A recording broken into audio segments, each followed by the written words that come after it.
I love my guys that I coached at Wayland and McMurry, but some days I really think how much more could we have gotten from those really good teams if I had been just pumping life into those guys all the time.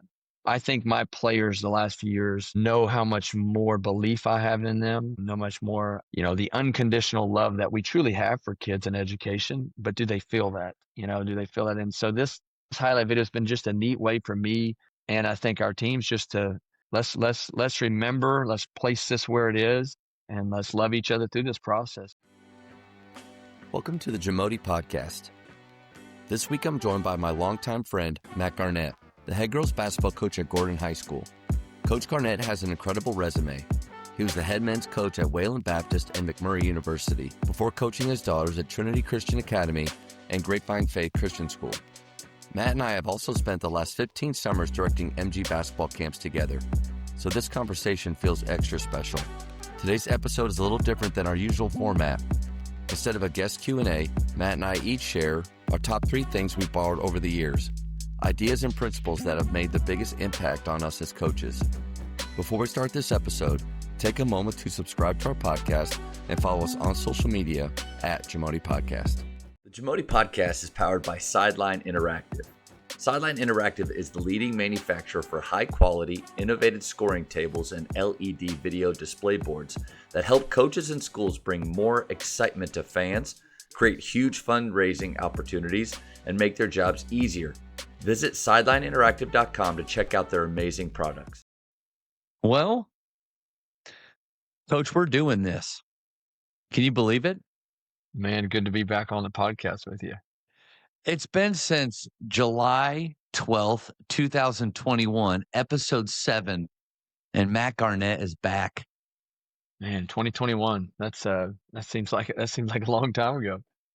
Let's just talk really quick about what's happened in our lives since then. Since that time, you and I have gone from working at the same school together to then not, and now neither of us are there. And you're at Gordon, I'm at Midway. I've had a child graduate.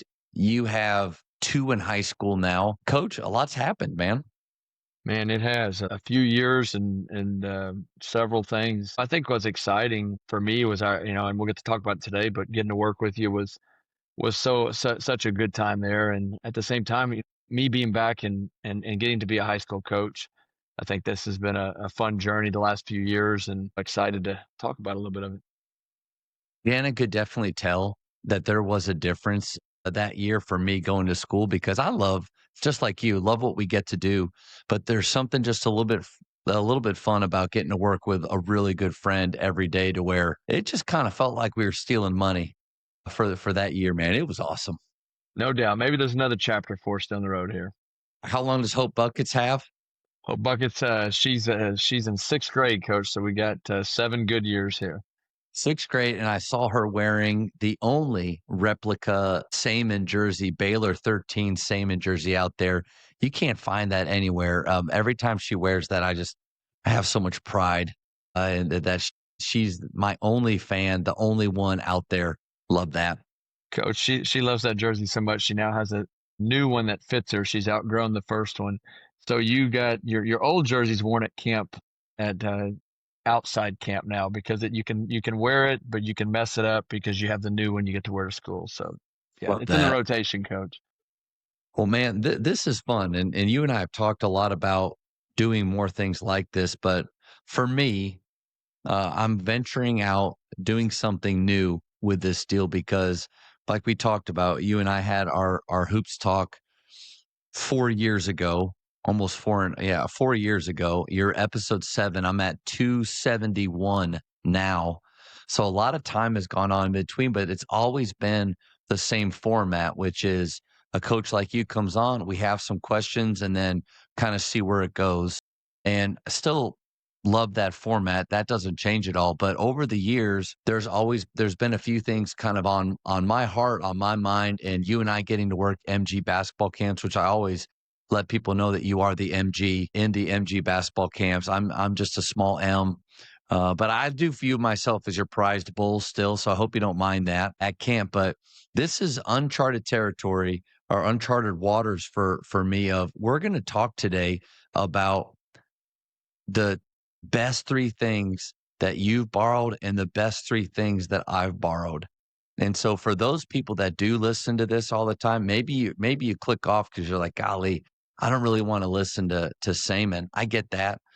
But this will be something different. Can't wait to learn from you, Coach, again. And yeah, I've always said I think you're one of the best coaches in Texas, if not the country. And it doesn't matter what level that you're working with, you're just incredible. But man, I'm excited, a little nervous, and I can't wait to see how this goes. Let's do it. Why don't you go ahead and get us started with your number one thing that you've borrowed, and after we go for a little bit, then I'll jump in with my number one, and we'll kind of go back and forth. That sounds great. The first one that I borrowed and have been using this really since the beginning of my coaching career is the performance evaluation system, which the first interaction I had with it was when I was a player, and it was Coach Kenny Hoffpower, my high school coach. And his performance evaluation system was his analytics at the time, but it was a positive scoring system where, in essence, he took categories: field goal made, field goal miss. He gives a value to that: +1, -1. Free throws, +1, -1. Steals, +2. Defense rebounds, +1, and so forth. And what he always talked about was it was a positive system, which is something that I really liked. There was a few negative categories. You could get negative categories for missed shots, missed free throws, turnovers. But there was about 8 categories on his system that you could positively score. And so most of the time you're going to grade out in a positive manner. And I think what Coach did with that is he rewarded activity on the court. So a couple of the aspects of it that I really like is if you're a volume scorer, that's really all you do. You go 15 for 30 from the field and get a 38-point night, make your free throws, plus minus on your field goals is going to be 0. Like, you're neutral still. And so you've got to find a way to get to the free throw line. You got to find a way to rebound the ball, and do other things. And so I think, as we all see, scoring is such a celebrated part of the game that how do we sell our teams? How do we sell our players on doing different things, and how much value they have in that?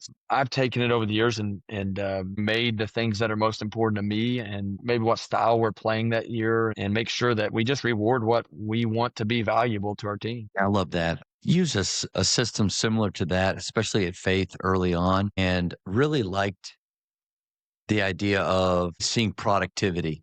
And I think that's what it's talking about is with the time that you have, what are you getting done on the floor? I get the plus minus and the different things. I like the idea of what you said too of it's not just about scoring, because you're right. You can have a 40-50% night shooting on the floor, but that not necessarily translate to a big positive or negative. So you're really talking about your rebounds, your steals, your assists, charges. What do you get for that? So Coach was a +4 on the charge. So that was, +4. he valued I that. like He that. valued that. And so we added a category. So being here at Gordon, if you made a play that was just a great hustle play, we call them horns or lady horns, long horns. You can just name that Nice. category. And so the charge is with different ways to defend, walling up. The charge for us isn't going to be double the points of other things, but really, like, deflections is a huge thing in everything we do. So I really value those deflections. I think that's something that they can score a lot on. And what's neat is, I think, like you said it, with your time on the court, you can have a kid come in and play 4 or 5 minutes, and if they get 2 rebounds, 1 assist, no turnovers, they're going to positively score. And you may have a kid in 28 minutes that scores the same amount. But again, now that it's the challenge we have. Like, and I think every kid, every family, at the heart of it, wants to be valued. They want to be valuable. And Yeah. so how can we really, with data, show them that you are valuable? There's a narrative there that we're creating through what's important to our program, but at the same time, they're going out there and doing positive things. So game's over. You get your stats either from yourself or through Huddle or something, and then you put them into the Excel sheet or whatever formula that you have. How do you share that with your players? What's that talk look like? So one thing I've done, just a little bit of a side note there, is I've tried to correlate, the VPS system that Huddle utilizes and all these different, the NBA analytics. We got a guy when we were finishing our time at Wayland Baptist in the math department to actually create me a spreadsheet that would give me an NBA rating of a player and try to Wow. compare it to what we were doing with just the kind of the old school positive negative system that we had. And I think at the end of the day, it's as true of a system as there is in regards to you're doing good things and then good things that impact winning. And so what coach would do, and we would walk in and our locker room had a window to the coach's office, and he would, from his side, he'd post it, on there. And so we were always curious to see that. And coach was a master motivator. And so he had leaderboards and different things with that. What I've tried to do is make it a little bit more of a private deal for each kid. We're going to let them see them. We're going to hand them out and we're going to celebrate it. And most of the time it is a positive system. But what I also don't want to do to a kid is create, shame, where they come in and they had a bad night. They're a -7. And I don't need every JV player in the program, every varsity player in the program walking by and seeing that. So I think, it's a balance of how we want to allow them to see that data. And sometimes we're just going to celebrate the highlights publicly and then maybe have the individual conversations. But it's, here's one of our charts right there, just of an individual game. And it's a pretty simple spreadsheet, but we're gonna do the individual game, and then we've got a spreadsheet created that then it creates averages and totals. And so it's kind of neat to see. Again, there's anomalies. You have a bad night, you're a better player than that. And again, one more way to show them, there's proof. One way that I ended up using it was because I went away from individually doing it throughout or after every game, although I liked the conversations we got to have. And I did it as a group, but you're right on the money. Like, wanted to be careful of the negatives and how we framed that and how we celebrated, because I actually think there's going to be some glaring negatives that, hey, everybody knew that Johnny stunk it up. He had 4 turnovers, couldn't make a shot, didn't rebound at all. There's not too much you really have to say, but there's going to be times where players that are typically positive have a bad night, and you can walk them through that in front of everybody, but in a way that I think honors them and also reinforces the fact that we're not going to be, even though this is math and is results from stats, we're not going to result always just on what that number looks like, because there are still ways like, Johnny, you didn't score well on this, but man, I really do think you played hard.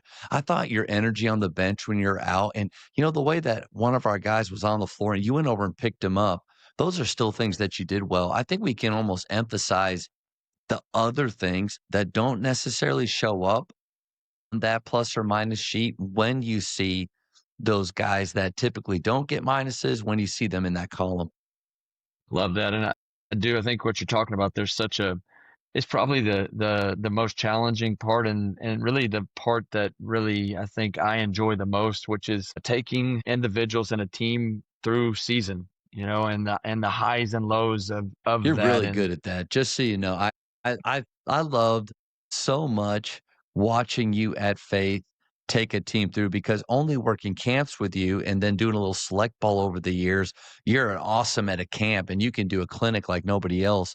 But actually watching you do that at practice after practice, it was incredible. So keep going. Sorry.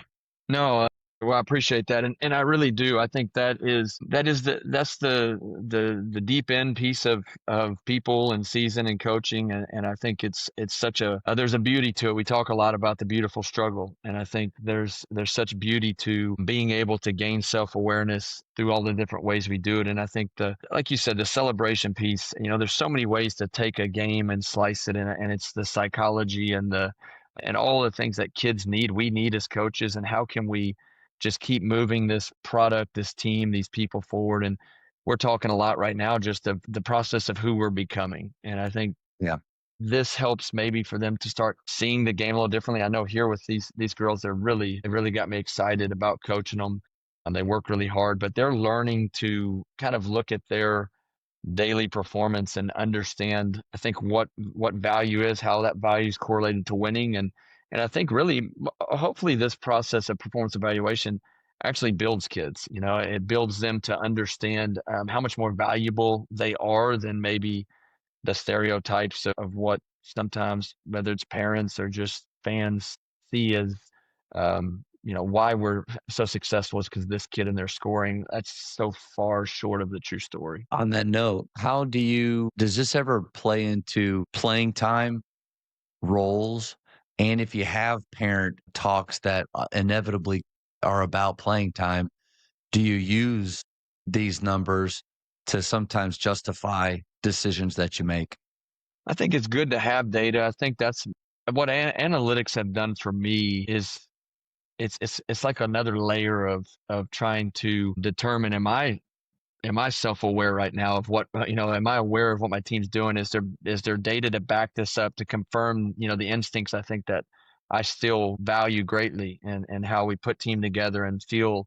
But I do think it is really good. I think it's an educational piece. It's something that is data driven, where you can look, and I think again you can frame it with a parent of, you can look at the days that she's playing, shooting the ball better. She's more active. She's rebounding. She's got deflections. Yeah. We had a guy at Wayland Baptist named Royal Crouch, and Royal was just as tough of a kid as I ever coached. And Royal, we broke it down.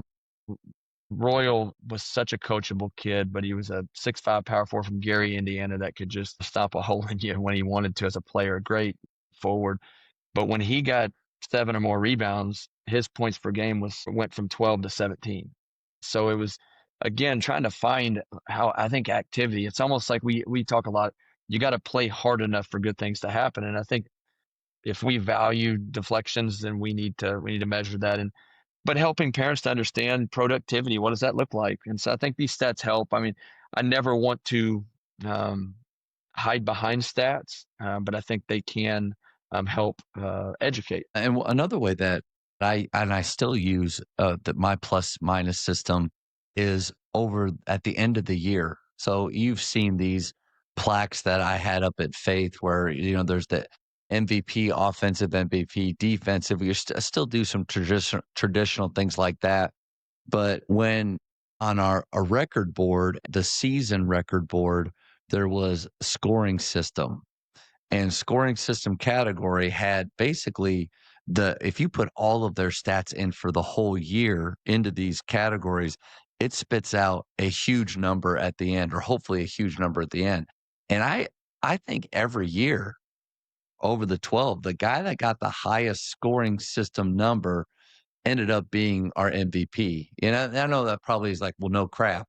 Well, sometimes you can have a guy, like you said before, that scores pretty well, but doesn't necessarily rebound or isn't productive in other ways. And so his number's not that high. That to me has helped with, even with something like MVP that can sometimes be a little muddy with parents and players and everything.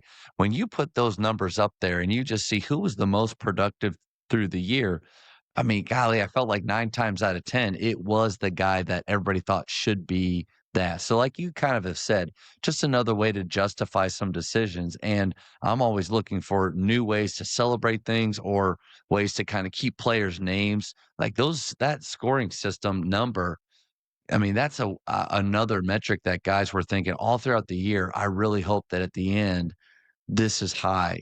How do I get that high? Like you said, I'm productive and I play really hard. Mm-hmm.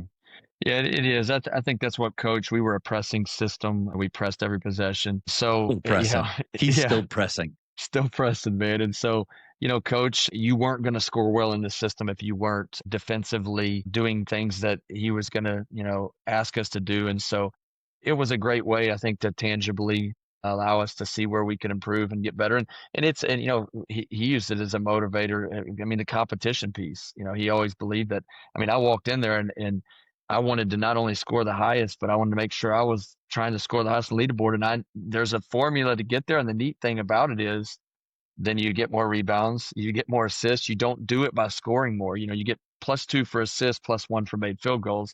The things I've adjusted is I do add more value to the 3-point shot, just because I think it has to correlate there. And I think, you start looking at categories. Is it a good blend of evaluating a basketball player, or like the VPS a post can really score well on that because of the way the categories are rated. And so I just want to evaluate a basketball player the best we can. And more than that, customize it to what I believe is going to impact winning for us. If I need a couple of these wings to be more active defenders, maybe not feel like they got to put the ball on the ground as much and let's get the ball moving, then here's a system that shows them that they're valued. And so it's like anything else, we got to customize things. And so I think this system allows that. You nailed it right there. The style of play that you want or what you'd like to see on the floor, value those things more. Mhm. If diving on the floor and those type of hustle plays are really important for you, which Chris Oliver had a great basketball immersion on why you shouldn't have guys dive on the floor. You shouldn't do drills for it and anything because it doesn't actually happen that much. And he was talking about like, does it really lead to winning? And so it's an interesting rabbit hole to go down to. But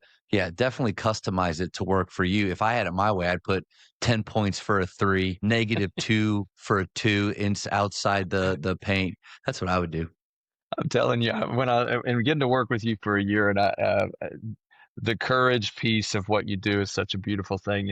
Courage has got a poster up a little higher that it says courage, but the way you leaned into taking great shots. My performance evaluation system, I wish I had the courage to make it look a little more like that. Courage, some would say insanity. You're choosing courage. All right, I'm going to go with my number 1. And this probably isn't a shock to anybody that's listened to this for a little while, but anytime that I get to talk with coaches or go to do a shooting clinic or even day 1 of the fall at Midway, the first thing we talk about is shot selection. And the shot selection scale that I borrowed from PGC years ago, directing their shooting colleges, it's still the best thing. And I, even after doing this for 5 years, 270 episodes, there's been great nuggets shared. I love your scoring system. For me, the shot selection scale, and I know you enjoy it too. I probably stole one of your top 3s by using that one, but if I think you can tell someone's culture, a program's culture, by how they deal with shot selection. I think those two things are so intertwined to where if you are harsh with shot selection, I don't see how it's a positive culture overall. If you don't have a scale or standards for shot selection, I don't know how you have consistency or standards in any other area in your program. And maybe that's not 100% true for everybody or everything, but overall, I think when you have a good shot selection scale, that's the most personal thing to a player, and it's understood, explained, and they all live by it and play by it, I think you sidestep a lot of landmines. So for those that don't know, no such thing as a 10. And a great way to ask your players this is, what's a 10 for you? What's a shot that can't be missed? And they'll say things. They'll say like a layup, a 3, a dunk. It's like they forget that they've ever missed a shot. And I'll even ask them, "Have you ever missed a shot before?" And they all raise their hand. Okay, so I say, let's say there's no such thing as a 10, and then we drop it down to a 9. A 9 is a wide open layup, and I say, guys, we love 9s. We're going to hunt 9s. We're going to take every 9. I'm not going to get mad at you for missing a 9. It's just we're going to take them all day long. Skip 8s, go down to 7. 7 is a wide open jump shot within your range. And that within your range part is, I always tell coaches, is I think that's where you and I come in as coaches, is through shooting games, we teach them what their range is. Because if we just say within your range, well, then most of your guys, especially little Timmy, is going to think that when I cross half court, that's my range. That's what he's telling me. And so, but that open jump shot, we will take every 7. We're going to hunt 7s. And we're not going to get mad at missed 7s. In fact, when you start to talk about shot selection, I think it crystallizes offense for you. What is your goal of every possession? Is to get a 7, 8, or a 9. I think I asked my midway players that, and they said to score. And I was like, I appreciate that. The same way that when we play, we're trying to win. Like, no crap, right? But you can't do that every time. Not going to win every game. Not going to make every shot. What's our goal? What's something we can control? It's getting that 7, 8, or 9 every possession. An 8 is a wide open layup. an 8 is a contested layup, and 8's off of 2 feet. You can still get contact. You can get an and one. You can use a fake. You can control your body better. Like when you go off of 2 feet, I think that shows a lot of control, but we'll still take those 8s. And then you get down to the 2 things that, and Tyler Costin used to talk about this, the number one thing that loses teams games is shot selection. And it's a great activity. Is that ask your players, raise your hand if you've ever lost a game by 8 or less points.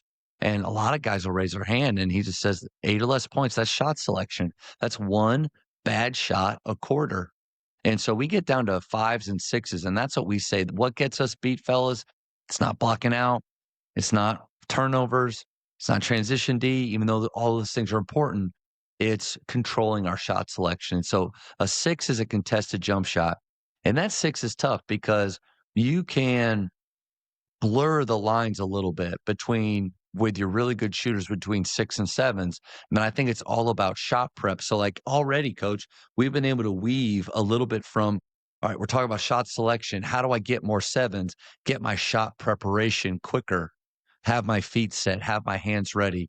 And then we can even talk about throwing strikes, those Goldilocks passes. But when you eliminate those 6s and we lift and we attack, I think our shot percentage overall goes up because we're starting to only choose the 7s.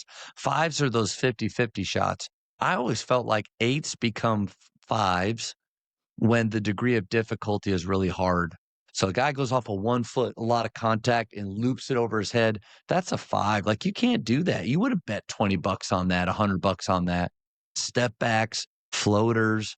I think all of those kind of lean into that area of 5 that over the course of the game, those shots aren't going to make us successful most of the time. I think for most high school programs, they don't have 3s and 4s. Those are 3rd grade and 4th grade shots. We're just not dealing with that, hopefully. But that's in essence what the shot selection scale is. And I rarely get questions back at me or anything, but I'll let you I just talk for a long time. Go ahead.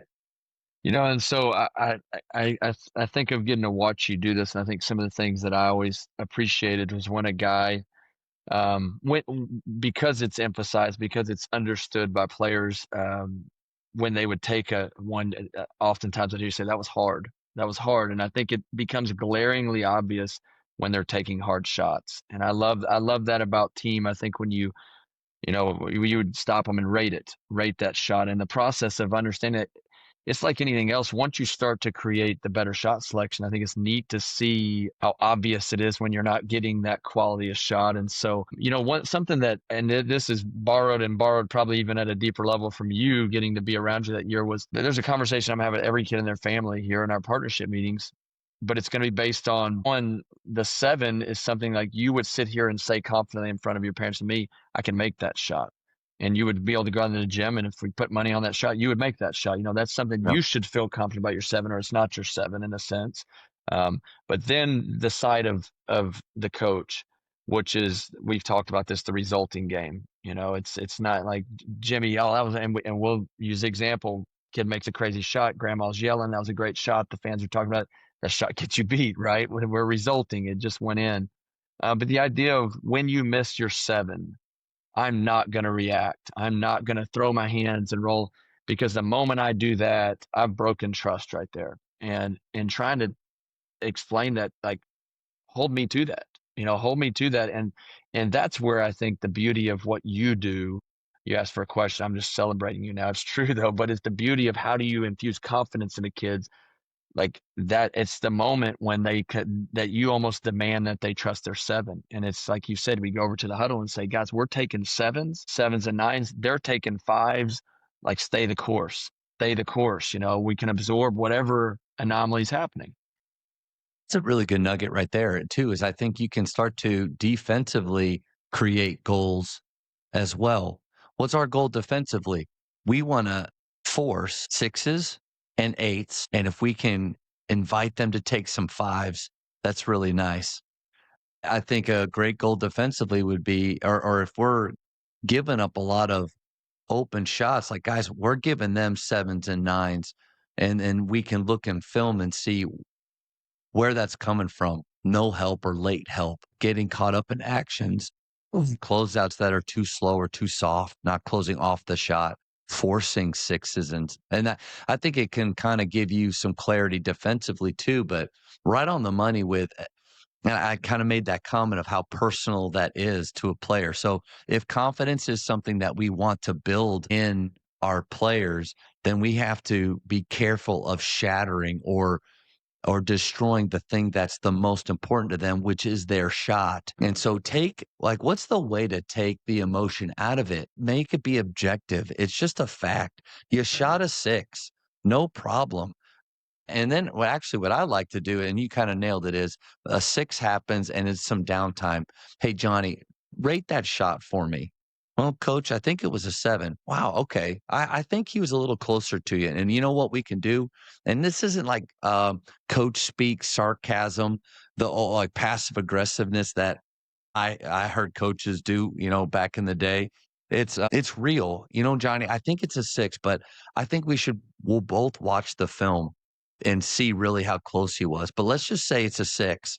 Ask me why you felt like you needed to take that 6. Coach, I made a mistake. No problem. Hey, let's hunt more 7s then. That happens sometimes, but I think you actually get down to the root of it, which what do we really want as coaches? We want to know why they're making decisions that they are, what they're thinking, and I don't think it's bad to know what they feel. And I think again, it goes back to culture. Am I a tyrant that just says it's my shots or no shots at all? Or am I wanting them to create and have ownership of the shots that we're taking? The same way with culture. And so when we get to have that talk and he says, well, coach, I honestly haven't touched the ball in a little while. Okay, so you felt like this is when I touch it, man, I'm going to be ready to shoot this thing. And he'll just kind of maybe shake his head and then it comes to, hey, I understand how you feel. And you know what? Next dead ball, and this is especially if it's somebody that you do want taking a lot of shots. Next dead ball, we're going to run pop. We're going to run something to get you the ball in a dangerous place so you can create. But here's what I'm also going to ask you, Johnny, is trust your teammates. Trust our action. That ball it has energy and it will find you. And when you're open for a 7, feet down, ready to go. I think that conversation's really helpful. And it goes way beyond the, hey, if we just make some more shots, we'll be okay. I think as coaches, we got to be better than that. I think that's just a cop out. And I don't want to be the coach that says, if we would make our free throws, guys, we've got this thing. Well, no crap, that would help. But what can I do in the moment?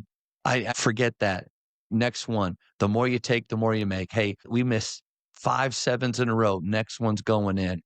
Not if, guys, if you'll make your layups, we'll win. I think just make a shot or anything like I just said.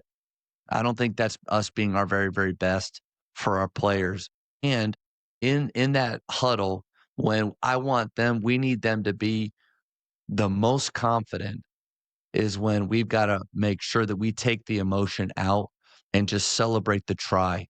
Hey, that action, everything we just did right there, guys, right on the money. You keep doing that and good things are going to happen. And then, like you said, the only way I feel like we can find or have those incredible, audacious performances is when we're celebrating the misses. And the only way you can do that is if they're shooting shots within your scale, then we're going to celebrate the make or the miss. And then what it does is it allows them to go off and have those performances because they know that we have their back. Such good things there. My coaching style and my style of play had to evolve over the years, and I look back at the 2014 Wayland Baptist team and we weren't shooting enough threes back then because it was just not the way the game's played. And you look and you see this evolution, but I think what you find in that is what you're talking about there. It's unlocking players and everybody's wired to want to please. And so as a kid, if you think a missed shot is going to be viewed as a negative, then I don't think you ever truly unlock. And what I love about the shot selection system, and we really focus the defensive piece, a lot of it, of the type of shots we're forcing and staying the course there, because you can play the resulting game on defense too. We didn't get the stop there, but did we force the right type of shot? And at the end of the day, it's a simple game. We want to try to get a great shot every possession, and then we want to force one or less difficult shots. but that's so broad. And so I think that's where it's that next layer of we've got to define that. And I think the shot selection system does that at such a clarity. Eliminate great shot, bad shot, good shot. Hey, only okay shots right now. That's a so-so shot. Eliminate all of that from our vocabulary, because players that you'll have 5 different players thinking they can do 5 different things. Huge for late in a game. Hey, only 9s right now. Only 9s. Okay, that means that we're not shooting threes. There's just we're not shooting anything outside of the paint. There's no guessing involved. And then a question that comes up sometimes with coaches is, what do you do if you have a guy that continues to shoot 5s and 6s? I think, first of all, 5s and 6s probably will keep you out of the game. What Bobby and I said, the best teacher is the bench. I don't like to use that teacher. I'd rather help them find a way to trust each other, trust themselves, trust our action, to value the one more, the hero pass, just as much as that 6 that you could have taken. But ultimately, you got to have guys on the floor that help you in the direction of the number one thing that loses games. Like, we got to have those guys that understand it. What are some games that are good? You have a great one that you've done it at our clinics, which is the 2-on-1 shooting, leading to 4-on-3 shooting, where you got a mathematical advantage. The players can just make the ball work, and their only goal is to shoot a 7, a wide open jump shot. I think that's how you do it. And then Tyler Costin had a fun game years ago where it's 5-on-5, but the points that are awarded are based on the value of the shot in the scale. So if the guy shoots a 5 and he makes it from 3, he gets 5 points. But if he would have shot that 7, he would have got 7 points. If he shoots a 9 or a wide open layup and he makes it, he gets 9 points. So that's another way to value those higher shots. And if you really wanted to make it tough, you could say any 5s, or you're only getting 1 point if you make that crap. But I don't think I don't know if I would do that. I love that. I think that, the game in transition where you're counting on the clock, and the quicker you can score a number of points, you start thinking of the blend of, like, get the 7 or 9 as quickly as we can type idea, but it's clarity, because it's over and over with those really good Wayland Baptist teams. At the end of it, it was about quality shot and great defensive possession when the shot went in. Right. When we got the stop, I mean, I'm resulting the heck out of it over there. There's just the reality of that was an area that I do think it's the neat part of learning more about the game and understanding really what impacts winning the most, and being willing to, stretch out of that. And I think that's the neatest part of all these things, is I can look back at major decisions I made in my coaching career that took change, I've always wanted to get better, but I'm really trying to find a way to gain more clarity in where we're headed. Like that. I think the moment that the light bulb really went on for me, and what this can do for players, and also make it more fun and make me a better coach for sure, make me better for them. Zach posted up my first year at Faith. We're playing one of our rival schools, and we had a performance already in the year where we made 25 threes. Like, that team could really shoot. And he was one of our top 3 shooters.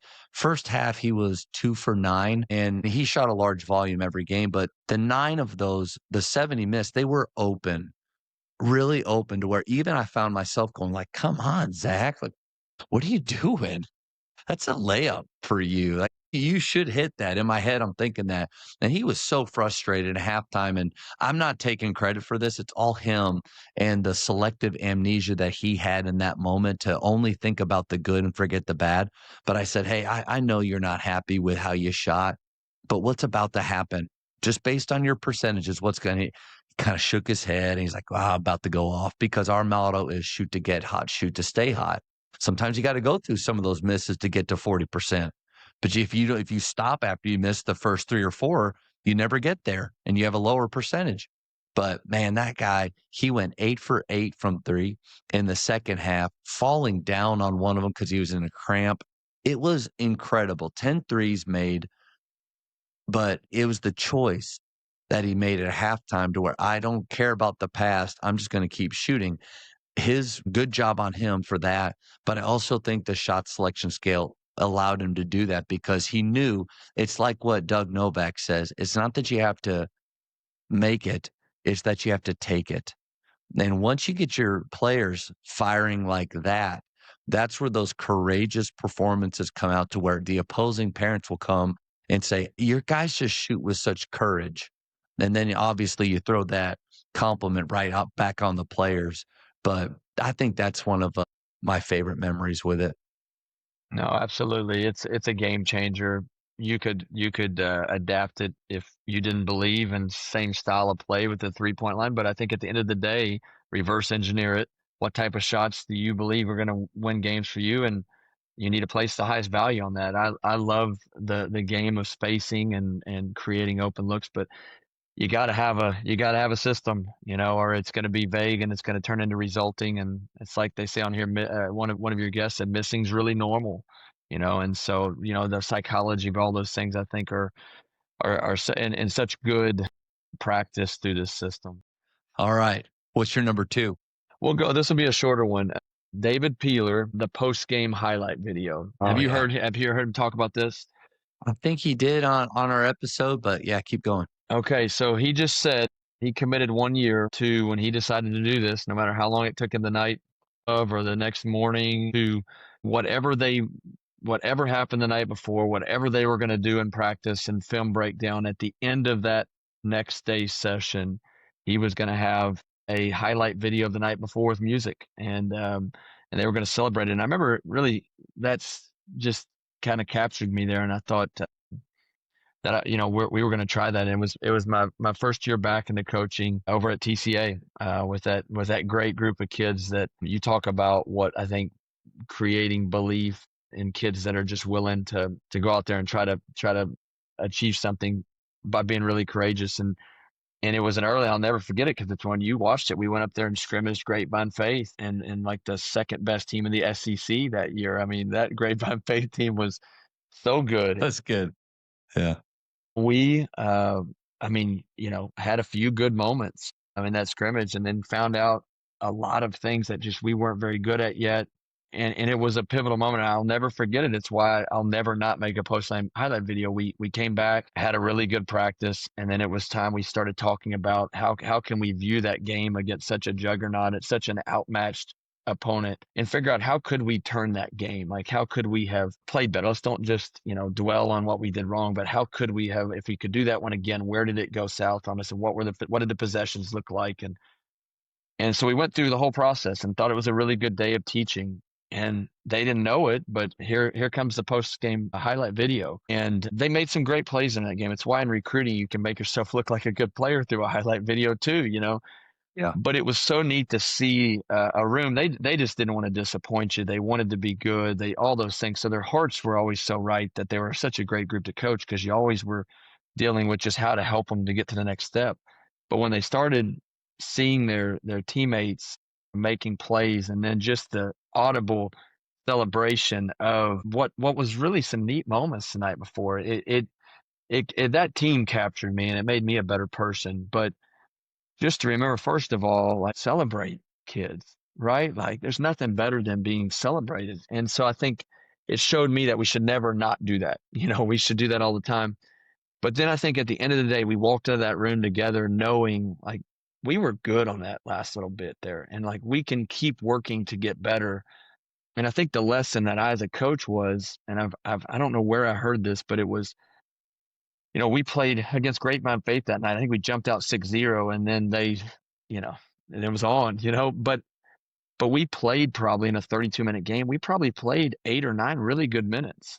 We just needed to work on playing 20 more good minutes. And that was going to be a process of like who we're becoming. And now that's the narrative the next day. And so I think the highlight video reminds me as a coach too, there's some really good things happening out there. Let's celebrate when they're going right. And then we can teach through that. But I think it's framing it. It's framing it for kids to understand. If you want to infuse belief in them, the post-game highlight video has been something we always leave with a smile. We're going to go eat dinner, as Popovich says. We make or miss that big free throw, we're going to go to dinner. And that's changed my whole – the post-game highlight video is probably the biggest evolution of me as a coach. to, you know, I love my guys that I coached at Wayland and McMurry, but some days I really think how much more could we have gotten from those really good teams if I had been just pumping life into those guys all the time. Would love, he'd love to see it, but um, I think my players the last few years know how much more belief I have in them, know much more, the unconditional love that we truly have for kids and education. But do they feel that? Do they feel that? And so this highlight video has been just a neat way for me, and I think our teams just to let's remember, let's place this where it is, and let's love each other through this process. So Coach Peeler changed a lot of things with that idea. I think I've definitely used the highlight video right before games. So no matter what happened from the last one, I'm going to put it together. And right before they go out to play in the locker room, they're watching highlights. They're seeing themselves do it really well, and they're a high five and they're feeling really good. I don't know if I've done it, around surrounding practice or the next morning. Probably a really good time to do that. And my first thought went to kind of, so a follow-up question for you would be, I tend to, after a loss, I think like a lot of coaches, we're searching for those clips of things that we didn't do very well that we need to address. And nothing wrong with that. Maybe there's a good ratio of stretches and strengths, weaknesses and positives that you want to do. Is there a way that, like, because you talked about that small stretch that we look pretty good. Can you coach only through that? Meaning like the next film day, you're taking that little clip there, that spot, and that's what you're coaching through and not necessarily showing them doing things wrong? Or do you feel like you need to have a little bit of both? I thought Jamin Copeland had a great Jamin, the simplicity of Jamin, and then the mastermind that he is. Like he just had this great way, I think, of like this process. And he always did three things, and we kind of probably do something similar to that. It was culture clips, positives, and then things we got to get better at. I really follow that. So I think of that day, the Grapevine Faith follow up from that scrimmage, and it was some good moments, teaching moments, and then it was the things we got to get better at. And culture clips is something that we actually on the performance evaluation, I sometimes put it in, sometimes I don't. I think depending on culture of the team, but like you can earn points through a great culture play on the court, And so I think if your team's struggling with that, I think sometimes there's ways to do that. I think the post game highlight video for us, I think film is such a great teacher. And I think, I'm become much more positive in how I'm framing even the clips of getting better and how close we are to getting this right. But then I think just almost then at that point, like, hey, like we've done work today. We've spoken truth. We talk so much about truth in programming that film. That's truth. Now let's just celebrate each other before we leave. I think it almost has its own place in the film study for us. Because I do think there's something about I didn't even know what I was doing until I started really getting into be able to watching film. I didn't have a background in watching myself play. And so I was a little bit leery of it as a player, wanting to figure out how to get better, but just didn't have access to film. And so I think thinking from the mindset of what, we talked about who would I want to play for as a player? How could I have, the questions I had many times, how could I have gotten more help and becoming a better player? And so we just try to use film to grow them, I think. But, the way I don't want to use film, and I had a great college coach at Wayland Baptist, but what I never want film to be, and he'd laugh if I need to tell him this, but we're playing Southern Nazarene the first game of the conference season, and I make a mistake defensively, and he let us have it in film pretty good, a lot of truth. We don't play them again for 6 weeks. Well, week of the Southern Nazarene game, and this is back VHS tape, so it's not, he didn't have synergy. I know I'm going to have to live that mistake over 6 weeks ago. Again, I've gotten better at that. I promise you, Coach. Here it comes. And it was as if I had just done it again, and I'm thinking I've gotten better, so I don't ever want kids to fear film and just, this idea of like, I'll let them have it in film today. Okay.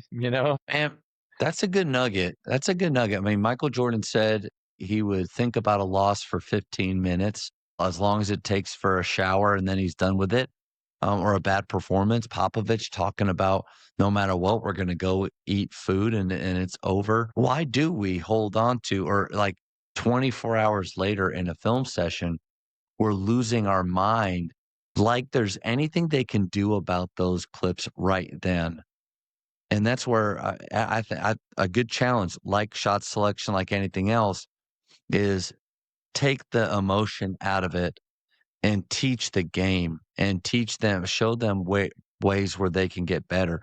And then if it is in my opinion, if it is an effort issue with one player, don't spend time in front of everybody addressing that. Clip those separate, have that one-on-one talk. I don't really enjoy embarrassing kids.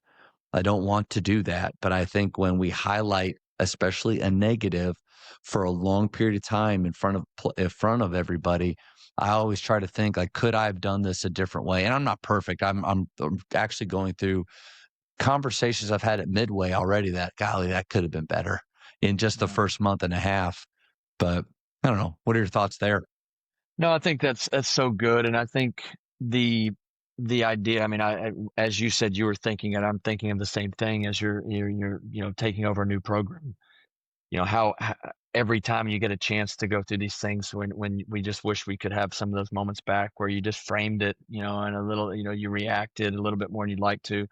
But I do think, Coach Holmquist at Biola, where I finished my college career, was so good at making things important.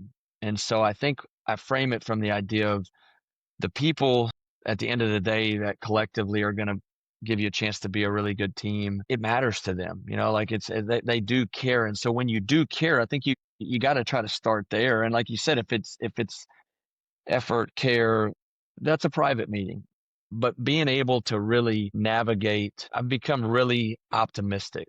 I tie that probably just to growing in my faith, but I just want to find solutions. Ted Lasso helped me with that as well. But it is, and I think that's what I want my program to feel, is that you say it best. We're not good at that yet. And this idea of just the process of becoming better at something, is that what my film sessions look like? Is that the way I'm coaching them in real time in practice? Is that what our meetings look like, our individual and if that's what they're feeling all the time, I think that's an environment of growth. That's an optimistic environment. And I always tell them, I have to out-believe in you more than you even maybe believe in yourself at times. Like, I think, it's like what Christ does for us. He's going to out-forgive us. He's going to out-forgive us. We can't forgive ourselves. And I hope that's the father I am. Like, I'm always going to out-forgive my daughter's mess ups. And if they know that in their heart, then, they're going to hopefully continue to allow me to help them navigate life. And as a coach, really, that's the difference. I mean, I think we do so much as coaches. I mean, it's something that we talked about a lot, but it's the fear of our teams not being good enough. It's the fear of our teams being a reflection of us in their worst moment. I'm watching a clinic the other day, and the coach jokingly says, "Well, Coach, I appreciate your demonstration team. We'll see if they make you look good defensively here." And I'm like, wow, he's like playing upon something that, like, it's a joke. And I mean, every coach knows what another coach goes through, but no, none of us want to admit that that's stirring in us. That's where the anxiety is coming from. I always say the math teacher, they almost get to celebrate being a hard teacher. But if their scores were published and posted and talked about, there's another layer of just you feel like you're being judged. And I think that's where my whole goal has been, to find peace in coaching, find peace. And is my faith actually becoming a part at the end of this day? Who I am in the Lord's eyes is really where I've got to land it. But that's hard. And I don't think we want to admit that as coaches. And it took me getting out of coaching for reasons just to be present with my family. I think it prepared me. And I always say, becoming a girls' high school coach, I've done nothing. I don't want my old college guys to hear that, but there's nothing greater than getting to coach girls basketball the last 4 years. I've loved it. But I do feel like I had to get out in 2015, and I think the Lord had to prepare me for this. But what I say all that to say is, I'm a much better coach because of it. The culture of my team is better because of it. I think I'm doing a better job of developing players and I don't know that I can find something there that's made me a worse coach. I want to win just as bad. We have a culture of accountability, culture of truth, all the hard things. We're not shying away from it. It's not, marshmallows and rainbows. It's just truth through love. It's something I hope I talked to a group of coaches this summer about, how do we navigate the fathers, the husbands, hopefully the men of God we are in this profession.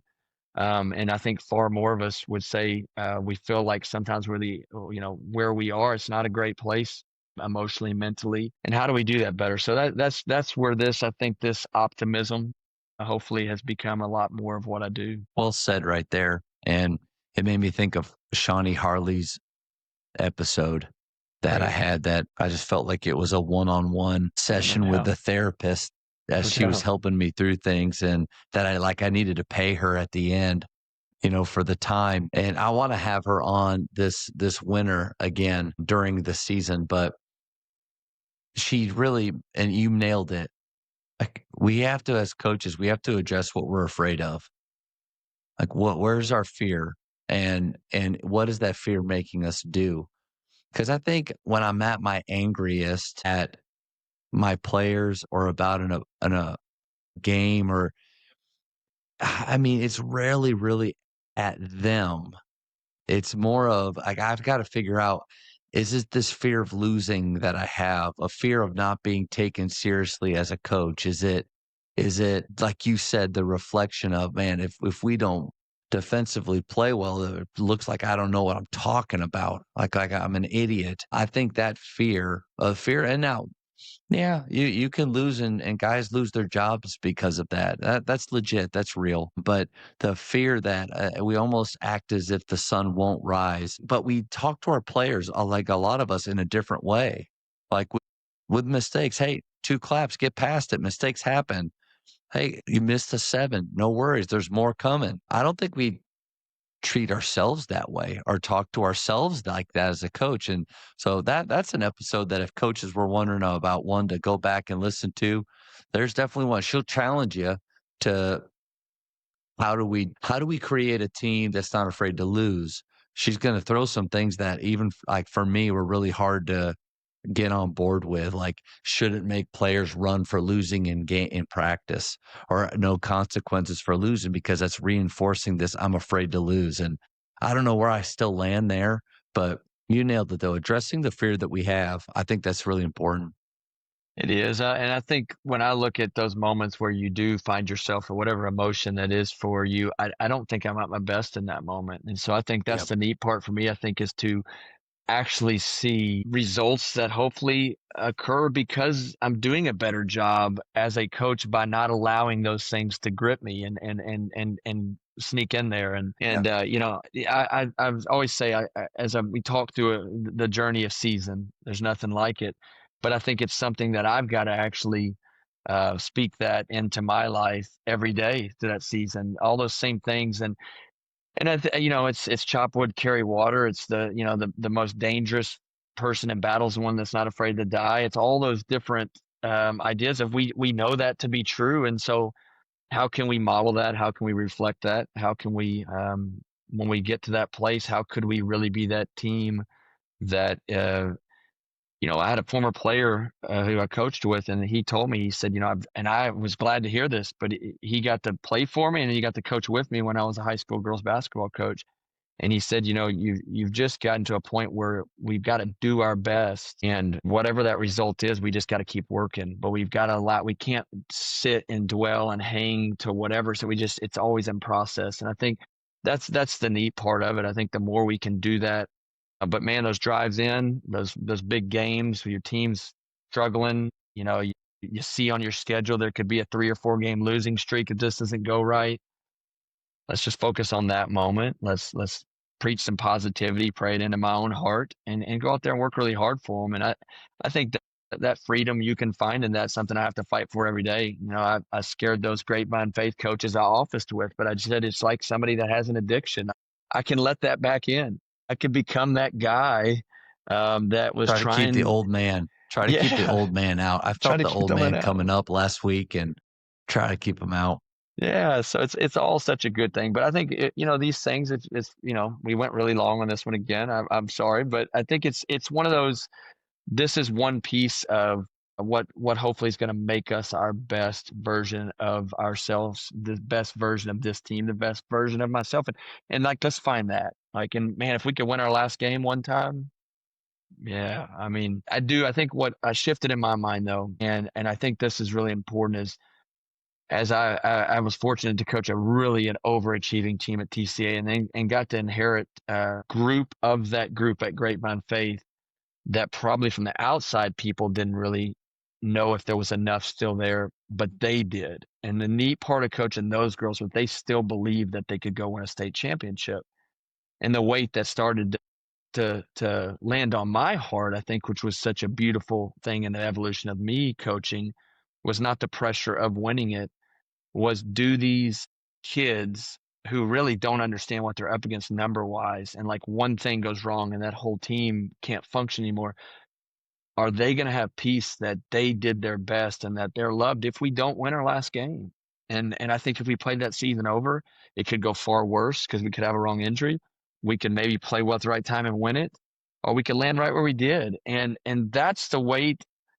It's a heavier weight than just trying to win your last game, but it's a beautiful heavy weight. And that's hopefully what education is to all of us and coaching is to all of us. But that's a more beautiful one to carry than the resulting piece. And so again, I'm going to have to do that here in a couple of weeks when that scoreboard comes on, just like we all are. And it was so much fun to watch you take that team through that season. And you're right, we were always one injury away from this not being the same product. But man, those girls were so much fun to watch. They were. And it was fun to watch you with them. And I think that whole talk, that little bit that we had, is a really good segue into my number 2, which is eliminating post-game talks. It was something that in Tyler Costin's first episode with me, and I think he was number 2. You're 7, he was number 2. So I apologize for that order. You should have been number 1. Bump out Scott Drew. What am I doing?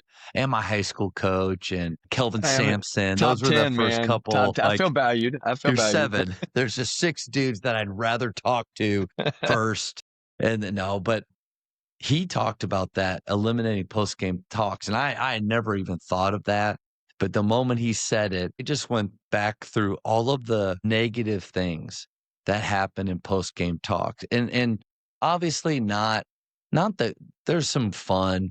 And like we beat Grace Prep last year, and probably maybe we should have, maybe we shouldn't have. Like people didn't think we could, but we thought we could, and we ran back in that locker room and yelled and did all those things. So that's a different animal. But when, especially after a loss, what good comes from the 10, 15, 20, 30 minutes that you take after that loss with your team? And Tyler just reminded me, okay, there's a few things that won't happen. Is you're not going to fix anything there.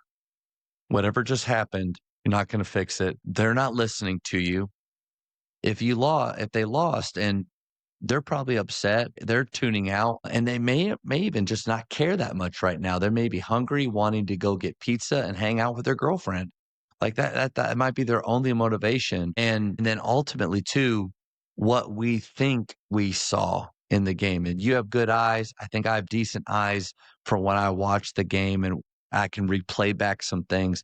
But man, I've been guilty a ton of watching film after the night, thinking we stunk it up, and then realizing we're pretty close.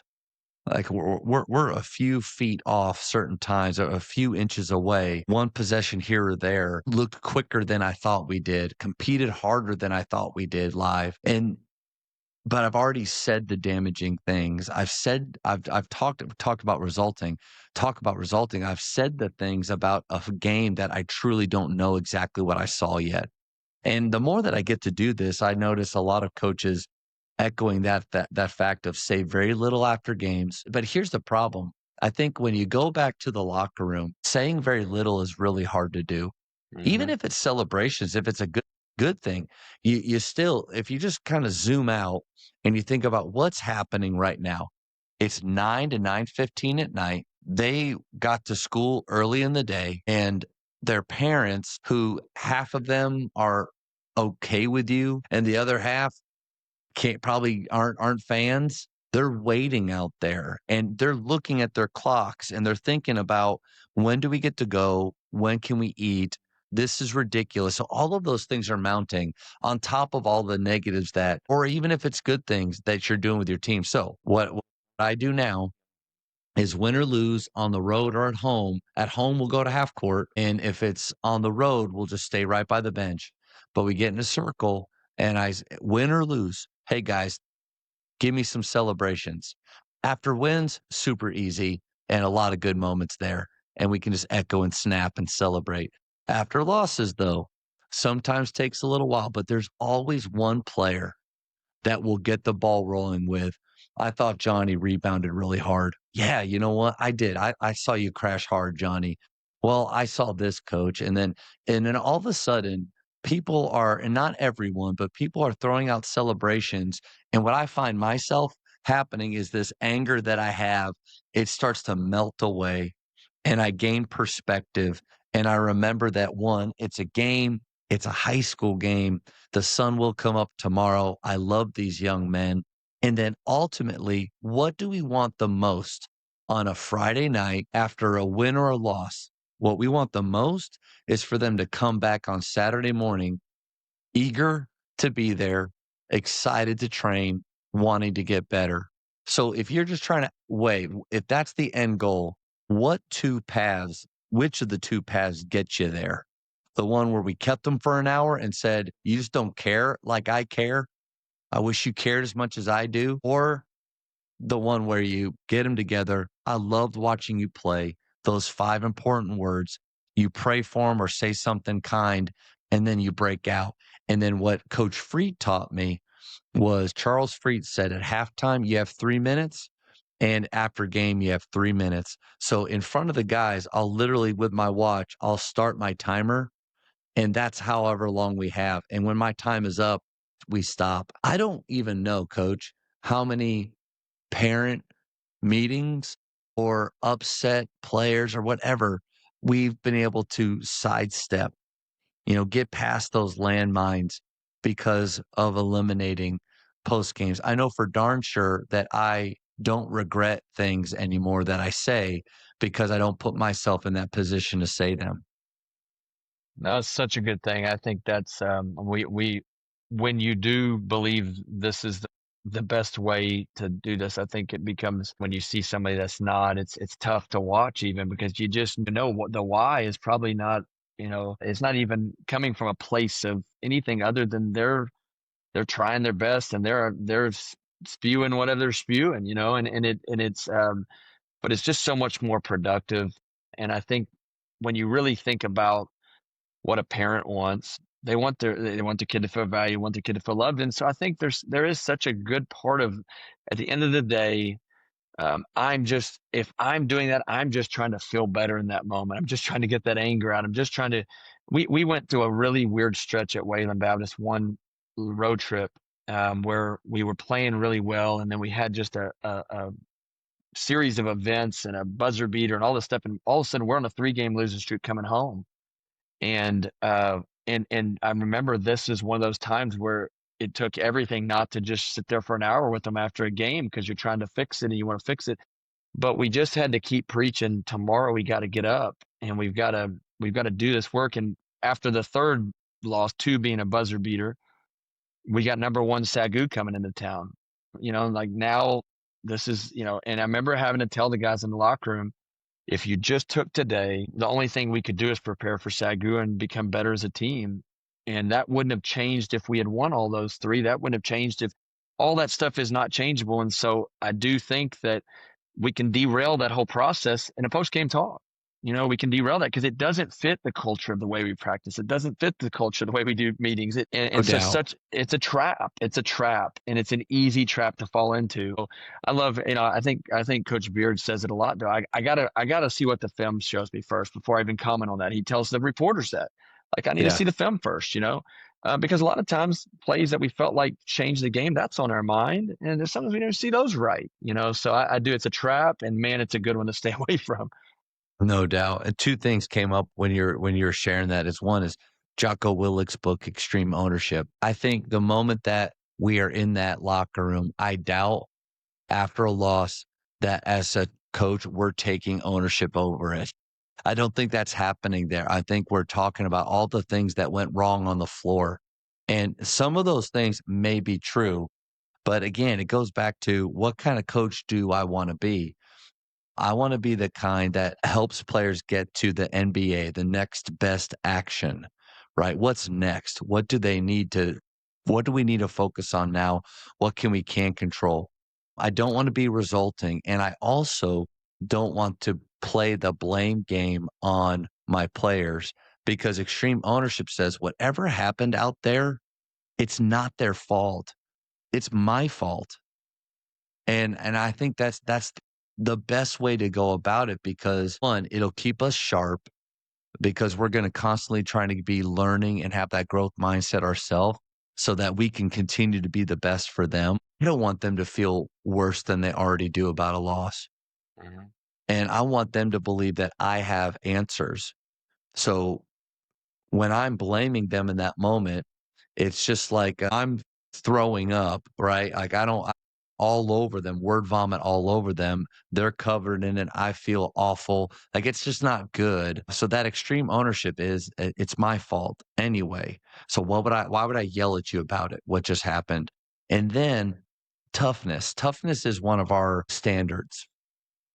But the tough thing for me or difficult thing for me is teaching them or changing or the what tough actually is because I've saw as coaches that I had toughness shown I think in a negative way of I hate losing so much that I'm going to make all of you miserable because this is what tough teams do after we lose is we feel pain even more. But I want my players to see tough in a different way. Like what is tough?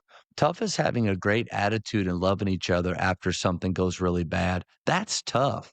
I always tell the guys like it's easy to yell and go down that dark side. Like I would imagine the way that Bobby and I just went off on teams, man, that would feel really good for a moment. And that's pretty easy to do to go that route.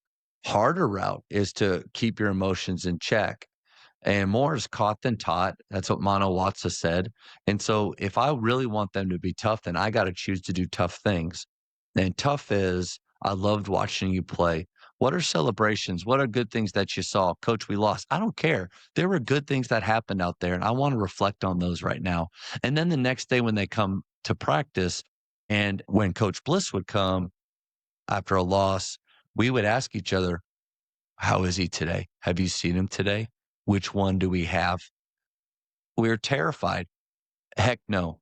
We're going to, like you said, we're going to show up the exact same way that Saturday morning as if we won, regardless if we won or lost. And we're just going to show up and try to get 1% better. We're going to have music. We're going to high five. I'm going to be all smiles.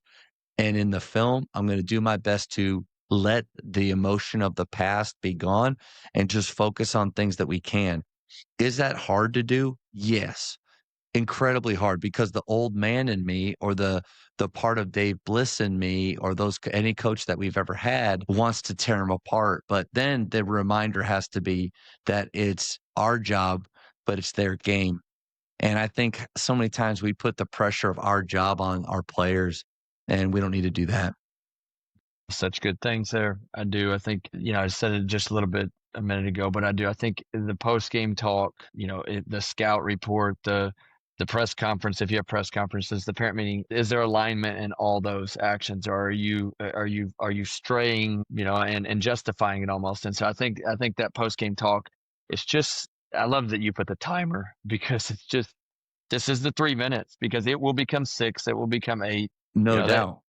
You're at Grapevine Faith, Tyler Burke, loved having Tyler with me. And he commented one night after a game that he didn't think we played well. We hadn't really played well. We figured it out. And the way we handled the post game talk. And I remember in the brilliance of Tyler's mind and the man that can do all the things he does, wrote on my board the next morning, just the way the post game was handled motivated him to want to do better for these girls, and he was so thankful to be a part of it. And I thought, man, that's the beauty of Tyler. Like he's gonna find this way in words to tell you there's impact in what you did last night, and all it was just trying to stay true to who we were saying we were as a program and who I was going to be. So such a good one though, such a practical one. And it's all our choice. We get to choose what kind of coach we want to be. And yeah, maybe you and I choose the Ted Lasso route a little bit more. But also, too, I don't want to be full Ted Lasso. Like Beard said, when Lasso was talking about, I don't really care about wins. Wins aren't that important. And Beard screams, but it is. Like there's that part of it that you're right. If we're pursuing excellence, then why not give it our very, very best to win the race? And I think as believers too, like we're not called to be less than, we're not called to be losers. And so let's win. But in all of the time outside of those 32 minutes, we're not going to care about that or worry about that. We're going to worry about the process. I thought about a game last year and one of my assistant coaches from last year's team, I really appreciate the relationship that we had.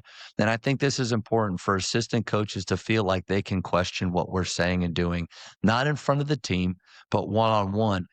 Them have the freedom and feel like they can come in and meet with us when something doesn't sit right about the direction we're heading, a message that's being sent. And I basically, after this game where we had beat this team by 30 at our place 2 weeks before.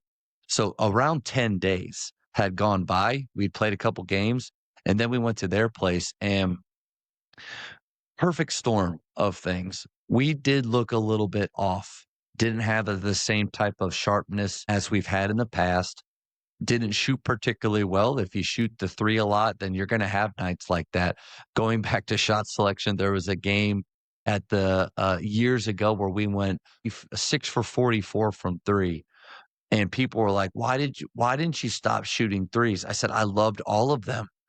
Like they were great. We just happened to only make 6. But you know what? We shoot those 44 and we hit 20 and everybody loves it. So anyway, so that game we it just and they were playing well. They were playing better than last time that we had, and we're on the road. And anyway, we gutsy kind of win we're up 6, miss free throws, they score, we win by 2. And they missed a shot at the buzzer. Like it was we beat them by 30, won by 2. And that 2-point win, I think everybody felt it. It felt like a loss. The whole game, I could feel every player looking at the scoreboard like, why aren't we up by more? And if I'm being honest, I probably thought that too at times. And so, but I get them together, and at that moment, you got to choose who you're going to be. And the word that my seniors at Midway have chosen for the year is consistency. I can't think of a better word for coaches than being the same every single day, regardless of the circumstances. And so when we meet there, I just say, hey, guys, let's get some celebrations here. And hard to pull it out. And we won hard to pull it out of them. And then I just said, listen, we got practice tomorrow. We know this wasn't our best, but you did it. You figured out a way to get it done to where if it's 30 points or 2 points, it's more than them. I mean, you did it. And so I'm proud of you. I love watching you play. It was short, and then we went off. And his feeling was, and it was a 3-hour talk about this, was just that there was a level of toughness that we might not get to because they needed to feel it and know that that was unacceptable, what they had done in that game. And there's a part of it that when he was talking, I thought, man, that makes a lot of sense. You know what? You're right.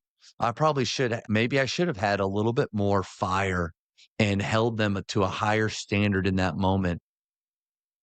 But looking back on it now, I wouldn't have changed a thing. I appreciate his perspective. And that's the beautiful thing about this is we can do it differently. There's so many ways to do it. This is just who I want to be, is the guy that even after an ugly win isn't upset. Because what I don't want, it's kind of like in Coach Carter when they're winning and doing all these things and he's still mad And that player that was in trouble stood up, is like, what do you want? Like, why aren't you like, you're doing exactly what you wanted us to do. Now, there's more to that story. They weren't doing the classwork. So there was still that part. But how many times do our players win and we're still upset because it wasn't enough or wasn't the way that we wanted? Or we lose and we're upset even though they gave great effort and they did their very, very best. So I don't know. I want to be the same. And that was just a moment, I think, for me where I had to choose. Yes, maybe I will never be known as the toughest guy as far as what outward toughness is, but I think I'm incredibly tough because I can stay the same regardless of that. No, I think that's such a good point, and I think the idea of, when I hear you talking there, I think what you did every day that I saw was there's lots of truth being spoken, and to me, that's one of the toughest things I think for people to do, to truly come in the next day, and whatever we're working to become that day, there's lots of truth in those moments. There's truth in where we're trying to grow and how you choose to frame that, and all those things can be, that's your choice as a coach, but I think there's just, do I want to feel better, or do we want to actually move this thing forward as a team? And I think that's where I've landed on. Do think sometimes we just feel better when we get angry, and there's an edge that you have as a coach. There's an edge that I have as a coach, but is it making us better? Is it moving us forward? And I can truly say, you talk about the way, like I want to win more than ever before. I mean, I want us to win every game. I believe you can win, all those things to be true, but the way I'm handling these different situations, moving us forward. And I think that's where it becomes a real clear line for me, is I don't think that would move us forward if I did this, but I do want to move us forward. It's not an avoidance of truth. It's just knowing how, what do humans, like at where in that time, in that place, and what can they handle? Like what is actually going to motivate them to be? Because at the end of the day, we're all tied in this thing together, and I think fear and all those things and motion tend to feel like it points us to each other. So I love the timing. Yeah, and the next day after that, we watched film and we were able to address our moments that we weren't tough. Yeah, We absolutely. were able to, and so that's one thing is I think, who was it? Pete Carroll talked about how coaches that are positive aren't weak. They're not wusses. They're incredibly tough. Again, I'm not trying to pat myself on the back at all or anymore, but I think it's more about, you nailed it. You can be positive and then still tell them exactly what they need to know and what they need to do better. But I think you can frame it and come up from a point of, we're doing this together more than we're on opposite sides of the wall. And you can't get over to my side of the wall unless you do this, this, and this, and this. Man, I want to be on the same side as them. And Right. and there's been a lot of coaches that have talked about whatever you can do to get each of you on that same side of the wall quicker. I would do that. No doubt. Those are good things there. Coach, let's go third one. What do you got?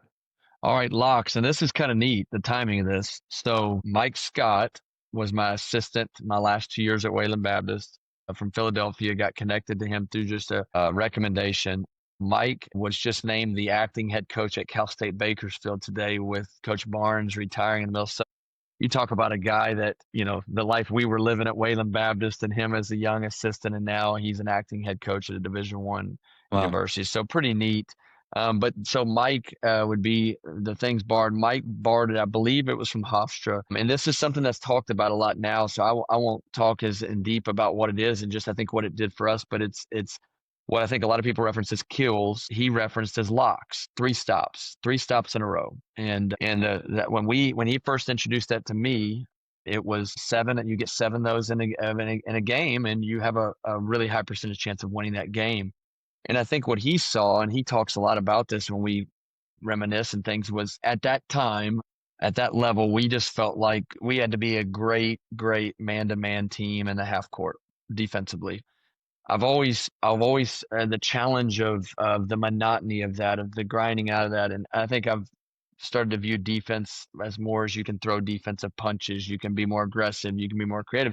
But I think the lock helped me to do this. So what I'm getting at is, at the end of the day, I think there's a belief. One of the pillars that I took from Coach Beard is play it to the bone, play it all the way to the bone. Like every game, you're never out of it. But how do you actually make a comeback? How do you actually separate in a game?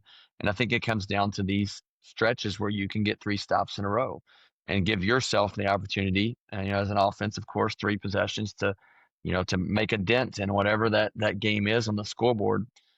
And I think Mike saw it as defenses. You can't throw a no-hitter. We talked to our girls about this today. Basketball is not a game of perfects.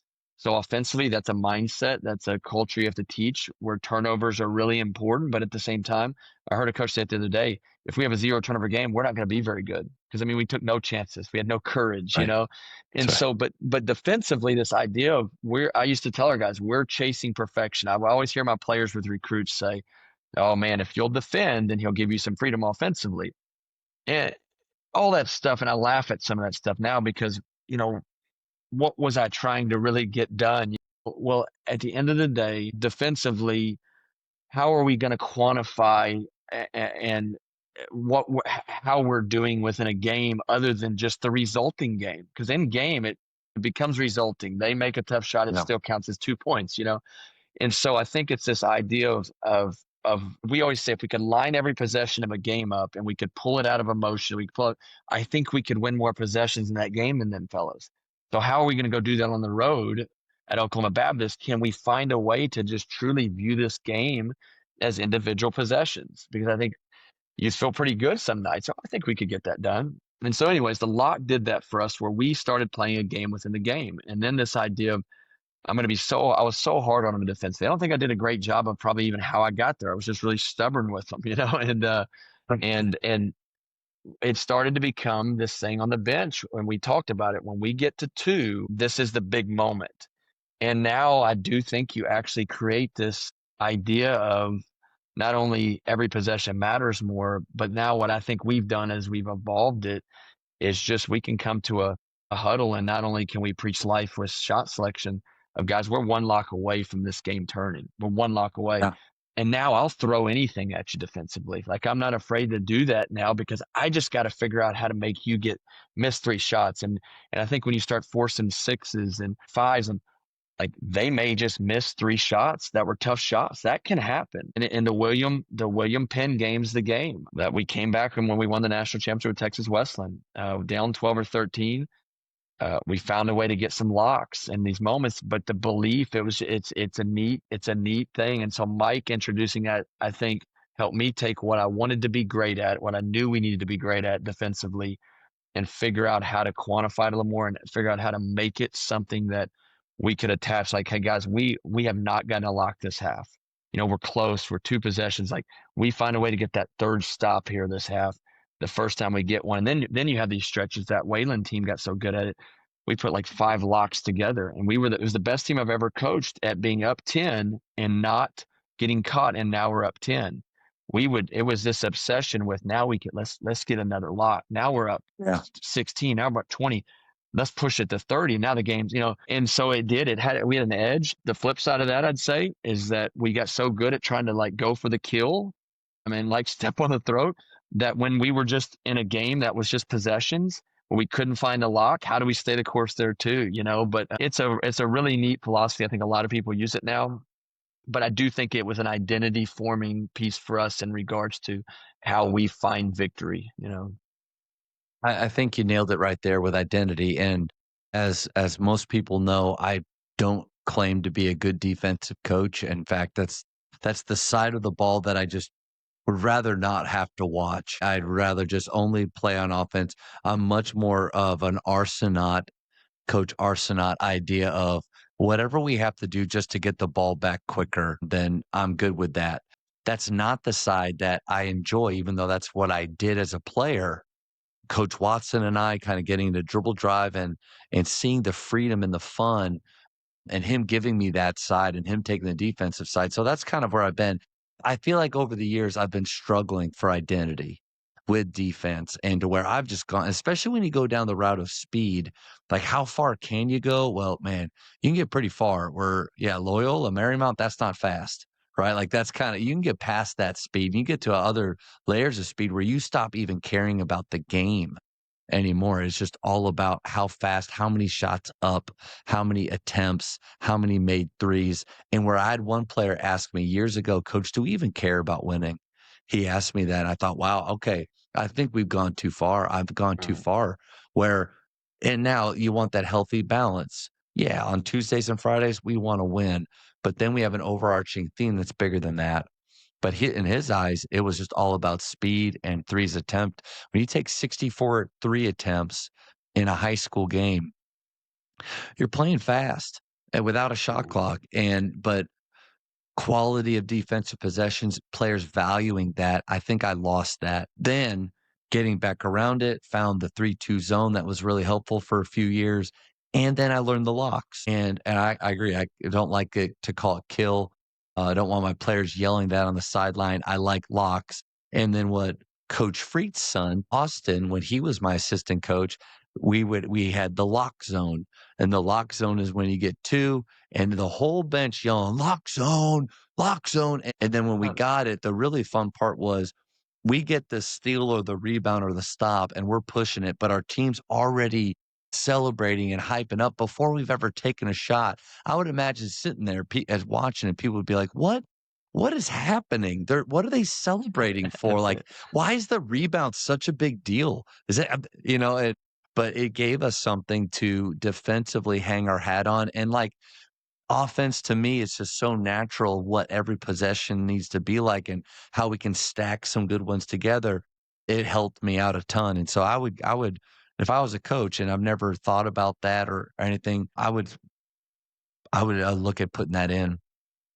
No, I agree. I think it's it helps. I think it's helped me. Kind of my last thought on it is just the idea of, Boeheim talked about it with zone. Like, what did they not make a man against make a three against your man to man? Like, get over it, and so I think there is this idea of, at the end of the day, offense is really good, and especially against really good teams. So, how do we find a way to get enough stops in that game for our offense to win us the game? You can flip that and say defensive win, but at the end of the day, they don't give you points for a stop. And so we've got to develop, this is maybe the best story I've heard. Coach Hoppard told me he was at one of Coach Wooden's clinics. And Coach Wooden set the whole gym up. He said, guys, I want you to raise your hand if you spend more time on your defense than your offense. And Coach Hopper said, as a proud young coach, he was going to be one of the 90% of the guys that raised his hand. And Coach Wooden looked over and said to his assistant, well, I want you to go get every one of their phone numbers. I'm going to schedule every one of them. He said, like, offense takes more time.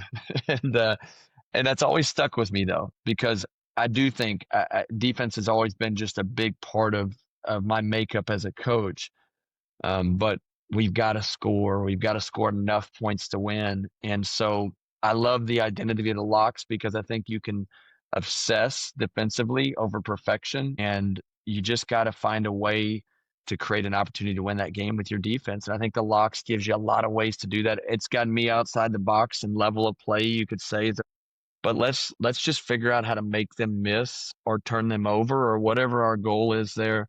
And let's be willing to throw a few defensive punches. Let's be more aggressive. And I think that's fed our offensive and aggressiveness of let's throw some punches here. We're taking a chance here with our defense. And if it doesn't work, we don't get that stop. We just got to work towards that next lock.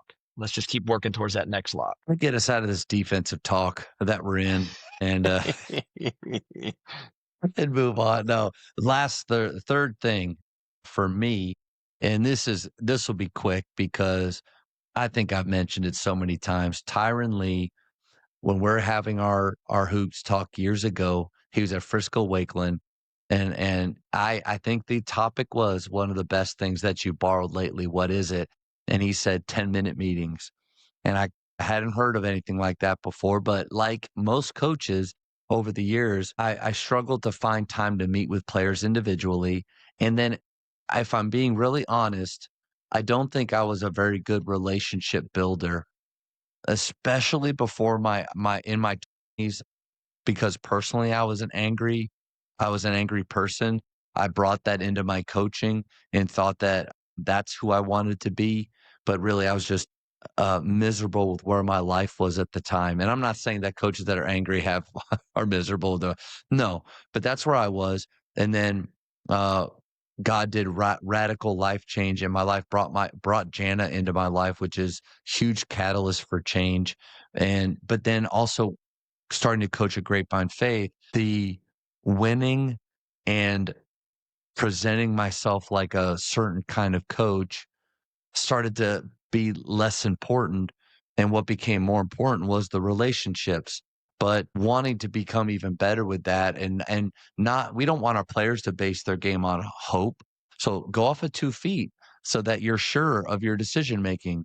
Don't hope that your 1 foot pass or layup works out for our relationships with players to be strong and that we find time.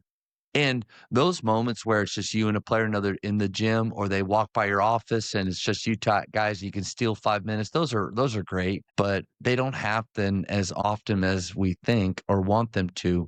So schedule the timeout. And what I do is I use Volunteer Link or volunteer sign up genius. And I make a volunteer link. And so I put the dates that I want to meet with players and then time frames. And then I send them the link and say, please choose the best date and time that works for you. So they have a lot of choice. I'm not forcing them and at a certain time. And it all works for me as well.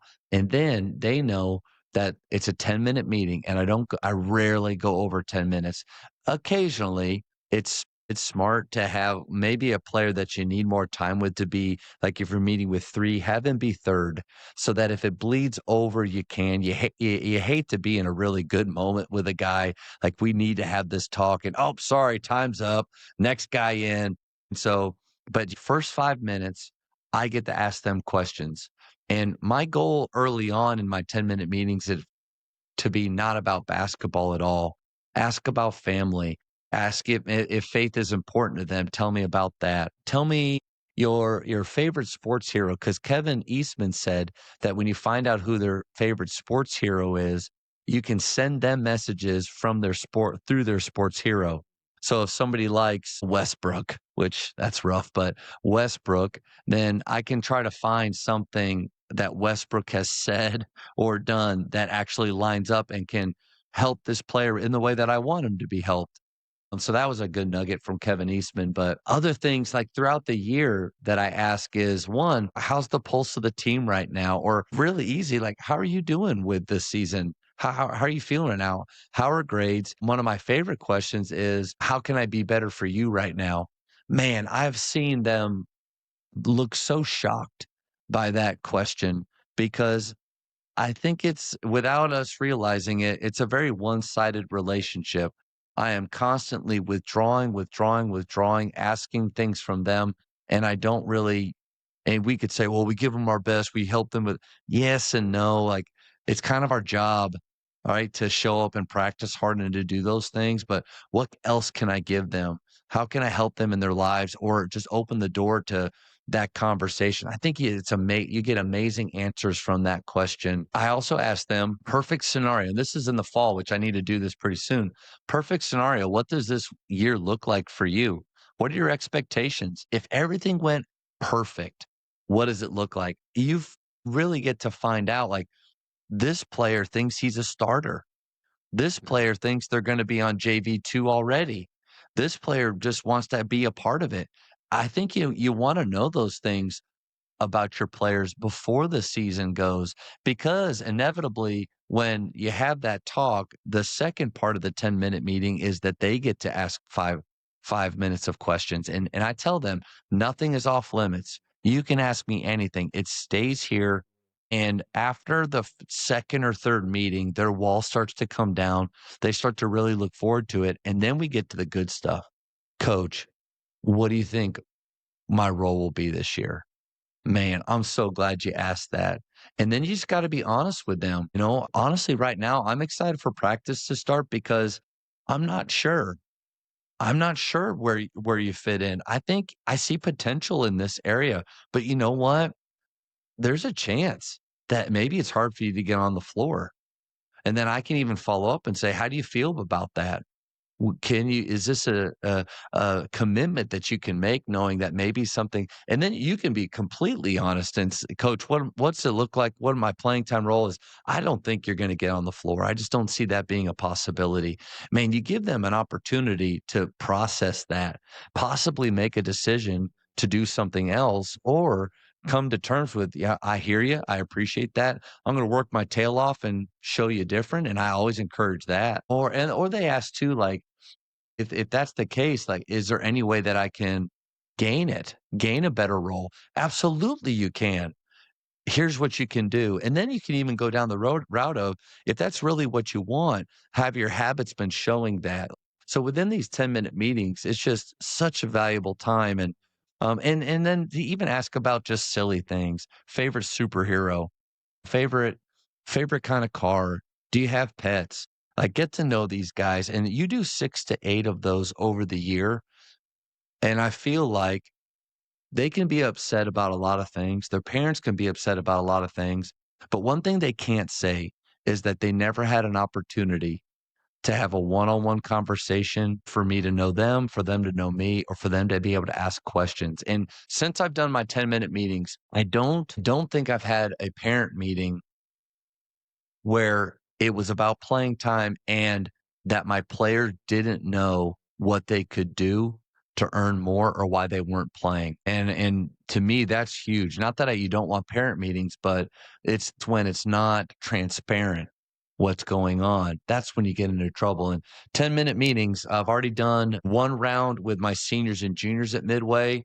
Excited to do round two because I'll get into some more things about the season, but game changer, coach. That's it. I stole it from you before I borrowed it from you before I got to Grapevine Faith. Just talking with you about over the years, but I would agree. I think I look back at one of my greatest parts of being out with Coach Holmquist was the time that I got to spend with. Like I look back and I should apologize to him.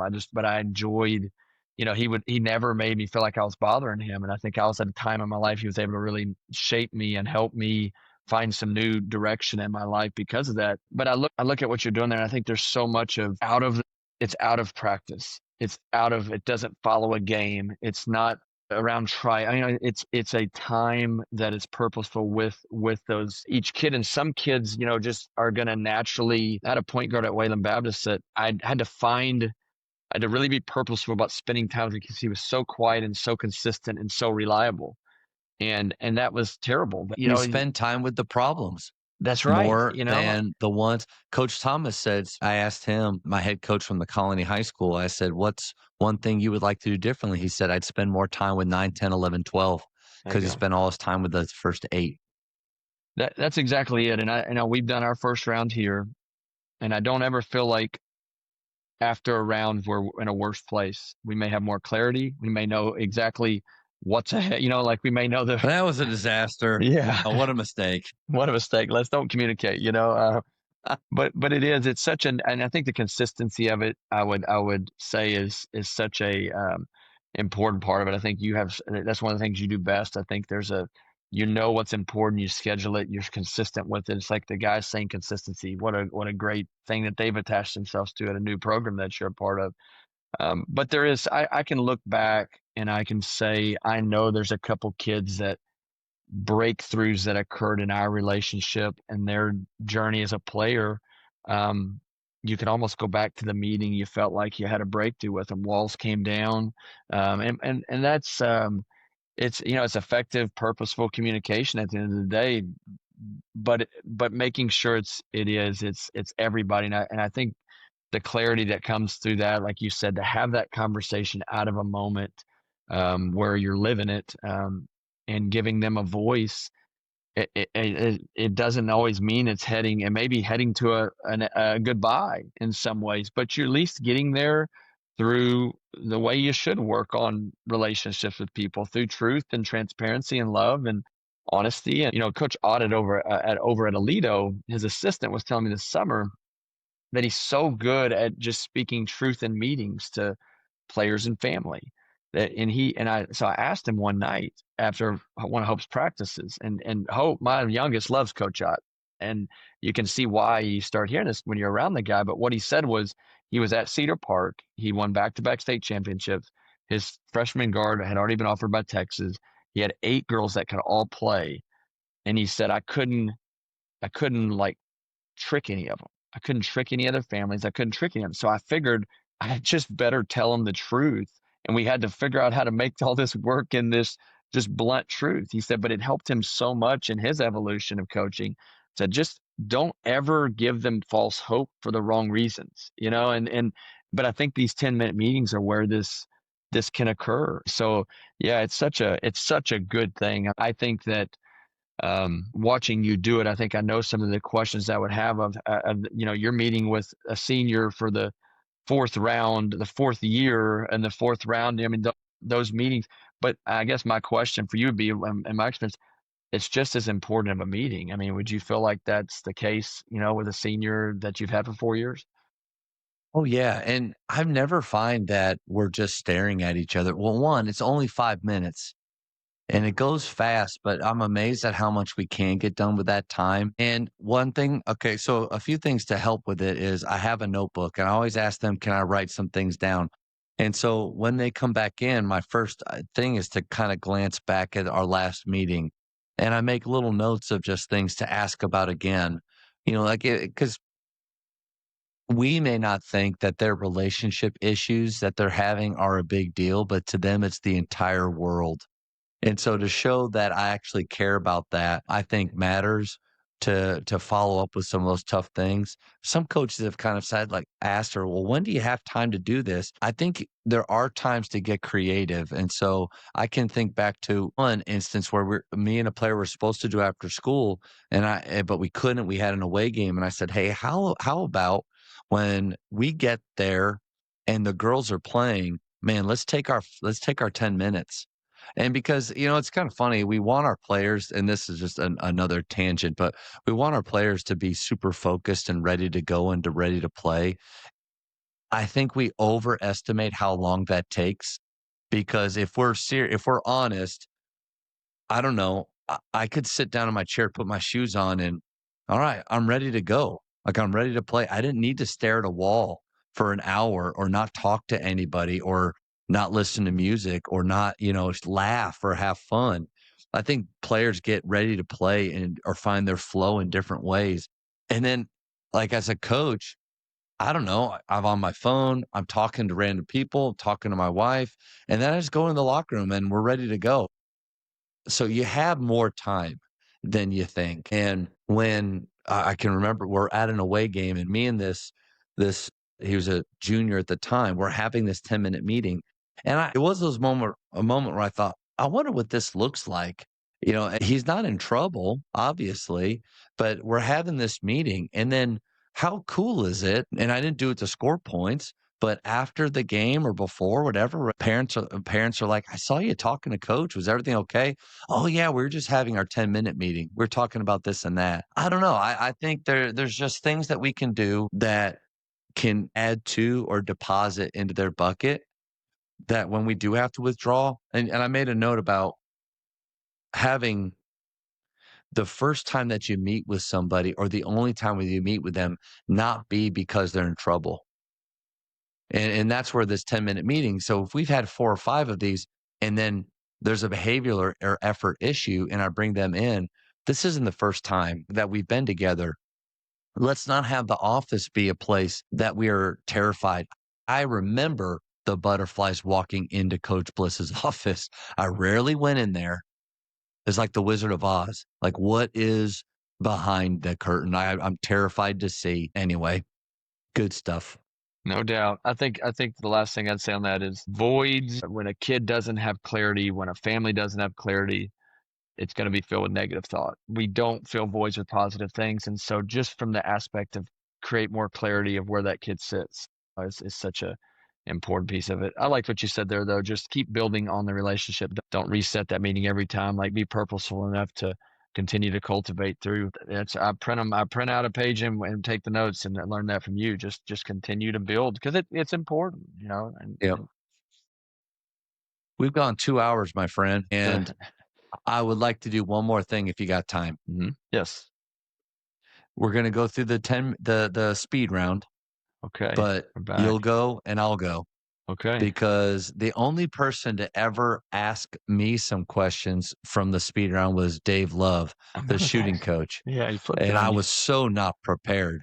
And but I've listened to so many of these, and I've sometimes been able to kind of throw some things back and forth. But it's been 4 years since I've heard yours. There's some new questions that you didn't do last time. I've thrown some of them out, and I kind of just trial and error over the time. But I'd be honored. All right. I love to it. do the speed round with you. I got you. All right. You go first. Favorite ice cream flavor? Strawberry. Mint chocolate chip. And there are a lot of us out there. You do love ice cream, Coach. I do. I found that out. My story about ice cream or with ice cream is really about happy and joy. And you and I have disagreed on whether we choose happy or we choose joy over the years. The way I look at it is I am pretty happy the moment I open the carton and I start going at it. When I'm halfway through the carton, the gallon, I'm still pretty happy. And then if my wife's probably listening to this, every time that I eat too much of it, and when I'm done, when that spoon hits the bottom, I go, oh, that was a mistake. I shouldn't have done that. And my happiness is gone. The joy, though, of how much I love ice cream is determined by my ability to do it again the next night. That's where my joy is it connected to happy. The joy. I love that. That's it. But mint chocolate chip and with a little shell icing on top, the chocolate that gets hard. Oh man, my wife. I know we don't have any right now, and the only time we ever have ice cream is because I buy it. But all right, next one. Greatest shooter of all time? Steph Curry. Yeah, me too. It's Curry, and I think there needs to be categories to some of these, like greatest shooter, favorite player, GOAT, because they're different, but Curry is, let's just do this. Curry's favorite shooter, favorite player of all time. Jordan, I think I've had other players of the years. Like I just love Steve Nash, and but at the end of the day, Michael Jordan is maybe the only human being. Like we went to Disney World a few years ago and had a great trip to Disney World. And I found out somehow it popped up on Yahoo. Michael Jordan was at Epcot like 2 days after us. And the first thing I thought was like, I would have probably like I've run through Disney to get to Sophia the First, and I've run through Disney to make sure we get Frozen's autograph. I wanted to see Michael Jordan. That's how much I love Jordan. I mean, he was the hero of so many of us, but so Michael Jordan, Pistol Pete, is one of my favorites. I love Pistol Pete, but Michael Jordan's whatever he needed tomorrow, man, I'd give him, I'd drive him to the grocery store, whatever he needs. I had a buddy, and not because I don't want to name drop. I had a buddy playing in a golf tournament, and he was playing with Jordan in a warm-up round. And we're walking with him and behind him. And, Jordan's girlfriend at the time is in our group and sharing sandwiches with us. And I'm like, I wonder if Jordan eats this kind of sandwich. Here's what the crowd that he drew was unlike anything else. And if I wasn't a basketball person and I just saw him, I would think, that dude's somebody, because he has an aura. There is something about him. He had the 12-inch cigar. He would set it on the grass, swing, pick it back up. Everything about him, just super cool. One of one. Yeah. Favorite player for me, you did mention, is Pistol Pete. Pistol Pete, I have one of his Utah Jazz cards up here on the wall. He influenced me indirectly in skill work. I watched Pistol Pete, Birth of the Legend, the made-for-TV movie that actually has some inappropriate parts in it that I wouldn't show in front of a team. But it's a great movie about him as a kid, and I felt as the same age as him at that time, like I was going through similar things. and then got his homework basketball VHS tapes. That was our training. And it's funny. I was doing flip flap jack today with our midway guys. Go between the legs, walking, hit your opposite shoulder, and then he goes same side head, and then go between your legs, walking both hands, and like we got film of it, and it's just so funny. But it's Pistol Pete. But I never watched him live. So when I think about the favorite player, which is separate from GOAT for me, Steve Wojciechowski. Steve Wojciechowski.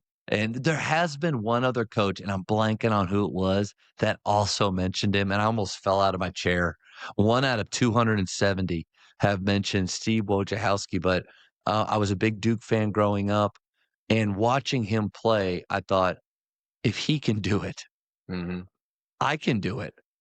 And because he just played hard, decent shot, slapped the floor, gave his very best, and not overly big. I've always wanted I got to talk to him once on the phone because he called. He was a coach at that time. He called to recruit Darren Williams and Bracy Wright, but my high school coach said, "Hey, this kid loves you. Could you talk to him?" And so I did get to talk to Wojo, but he wasn't recruiting me, and they were younger than me. But yeah, he's my favorite. Love that. Anybody out there that has a connection, I would be honored to do a Hoops Talk with Wojo. Oh, man. My goodness. That'd be incredible. Love it.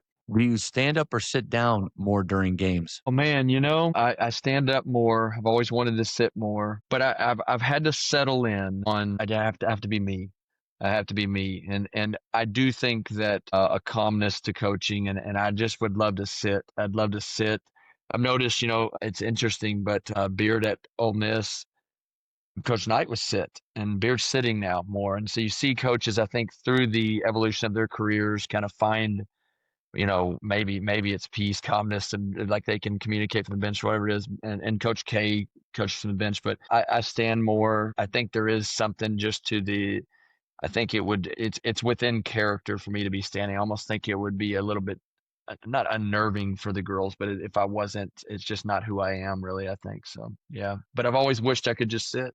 I'm aspiring to sit more. No, I think you nailed it.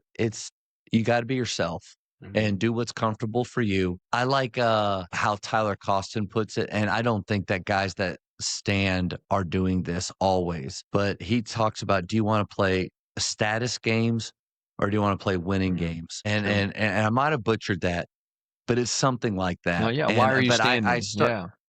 I started to think about, why am I standing? And early on, the identity for me was, I'm so into this and I care so much and I'm so passionate, I can't sit down. And then as time went on, I started to say, okay, I'm sitting down when I'm angry now. Like I need to, so either I'm sending a message either way. And then I started worrying, okay, if I sit down, does it look like I don't care anymore? And to me, it was almost more about you're doing it because of you're comfortable in the way that you're standing and that. I think I was doing it more for other reasons. Optics and the status of it, or what does this look like or mean? So I stand a little bit more than I sit, but not a lot more. I'm not 50-50, probably 60-40. And I've noticed, I think, the times when I'm standing, and Steve Kerr talked about this. He said, actually, he wants to stand and sit at random times. He doesn't want there to be a pattern because players will start to feed off of, oh, he's sitting down, he's given up on us. Oh, he's sitting down, he's mad. Oh, he's standing, he's for us. Oh, he's this. No, like I'm going to sit down some, I'm going to stand some. Players going to make some shots, they're going to miss some shots. Players going to foul sometimes, and they're not going to foul sometimes. I want it to be pretty random. And I found this too, like when I sit, I feel like I yell a little bit less, and I almost give a little more ownership to my players, where it's like they've got this. I've worked really hard with them. They've worked really hard. We've practiced. They can do this. The way that you and I play offense, that's kind of what we're doing anyway. We're allowing them to make plays. We're not joysticking them around. But then when I need to talk to a player one-on-one or address something, I can stand, and I feel like it's almost a different presence when I do that. But there's still times when I feel like I'm standing because I want to appear as if I'm this or that, and I want to try to get away from those status games. No, so true. I think you just the optics, the optics being at the present in that decision. I think, I've tried to. Yeah, we all, you just know, especially when you're dealing with the evaluation of you, whether it's from a parent perspective or from, just being true to yourself. I think, that's the key. Top 3 dinner guests, any time period. Oh man, it's funny. I just Jesus, Jordan, and Pistol Pete. Like it's actually, that would be the 3. Ted That's Lasso, if he was awesome. real, we can invite him if he was real. Yeah, I need that actor to play the character at our dinner. You're gonna have to be Lasso tonight. I need you to be coach. I've thought about this a lot. Pistol Pete, not just from the basketball part, but how I've read his book, how he turned his life around, what Christ did in it, how he died in that like on the court, and saying his last words were Dr. James Dobson asked him, "How you feeling, Pete?" Because he had been kind of sick and having some health issues and hadn't played in a while, and he said, "Oh, I just feel great," and turned around and dropped. And but I'd love to have that talk with him. And then Abraham Lincoln, just the fascinated by the failure that he was time and time again. There's this great picture out there that you can find that shows all of the ways that he failed before he was elected the president.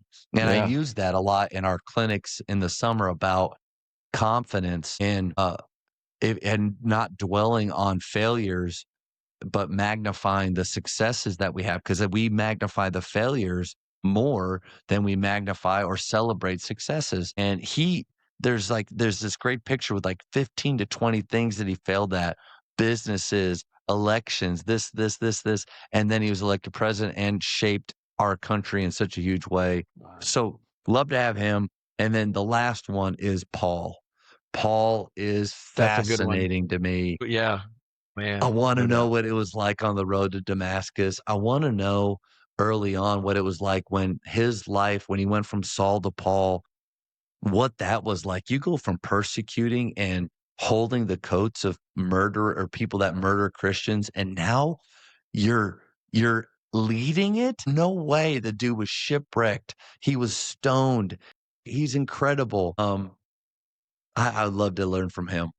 No, that's a great one. I read a book on Paul, and I really do. I attribute, and I don't think it's justification, but just how hard we work at this. I think if we could work at things the way Paul worked, he's the greatest blue collar worker I think there is. Just the description of him giving everything to it. I think it's Paul's a dude. I don't know if I'm allowed to call him a dude, but he was. Yeah. No, for sure. Best basketball movie of all time. I think it's got to be Hoosiers. I mean, for me, I like some of the newer ones, but Hoosiers is what I grew up, watching. There's nothing like Hoosiers. Got the shooting Hoosier gym a couple years ago. So nice. Yeah. So that's a little bit of that Michael Jordan moment. I mean, there's just so much, I think, tied to the journey of being a young basketball player in Hoosier gym. Okay, I understand what you said, and I've heard so many answers to this, but I don't think it's as simple as just any basketball movie. The Hoosier story and the acting in it, Gene Hack, like awesome, super believable. I personally can't stand majority of basketball movies because of the basketball in it. Like I just don't believe them. Some people, for the love of the game, that dude can't play, and the way he dribbled. And the way he shot, like you're supposed to be a college player? No way. I love Glory Road. The story's incredible. That's one the of the basketball, they're throwing oops off the backboard to each other and reverse dunking. Like maybe show me the film. Show me the film. Yeah, but Hustle probably has with what's his name? Adam Sandler. The Netflix movie probably has the best basketball in it. But I will say the best basketball movie all time, Space Jam. Interesting. Space Jam 1. Brilliant. Yeah. That's my favorite. You would be one of my Blue Chips. I love Blue Chips. Blue Chips is a good one. Why? Nick Nolte was good. The basketball was good. You had Shaq and Penny. Don't know who Calbert the Chaney. white guy was, but yeah, Calbert Chaney and Rex Chapman. Wasn't he in that too? It's a great I one. don't know. There's somebody. Yeah. Anyway, that's it for high school. Shot clock or no shot clock? Shot clock. And we'll milk a game at the end, but I wish it was shot clock. We played with shot clock so the summer circuit, the girls, we played with shot clock the last 2 summers. And having coached in college, that the idea of what it's just the game flow, shot clock for sure. Yeah, I'm not. I'm a fan us. of it. I would like it. Since I'm not a defensive guy, I'm not thrilled when we play such good defense that it's a 45-second to a minute possession. In fact, I have, and I'm not ashamed to say it, I've leaned over to my assistant and said, we're playing too good of defense right now, because it's just we're not stealing it from them, but they're not trying anything either, and it's just sucking the life out of the game. So that's one part for me. There isn't. I think what you can do with your defense in a shot clock, the way you can strategically do it, is fun. Yeah. But then I'd also say, I mean, we were in that boat team when I was at Grapevine Faith.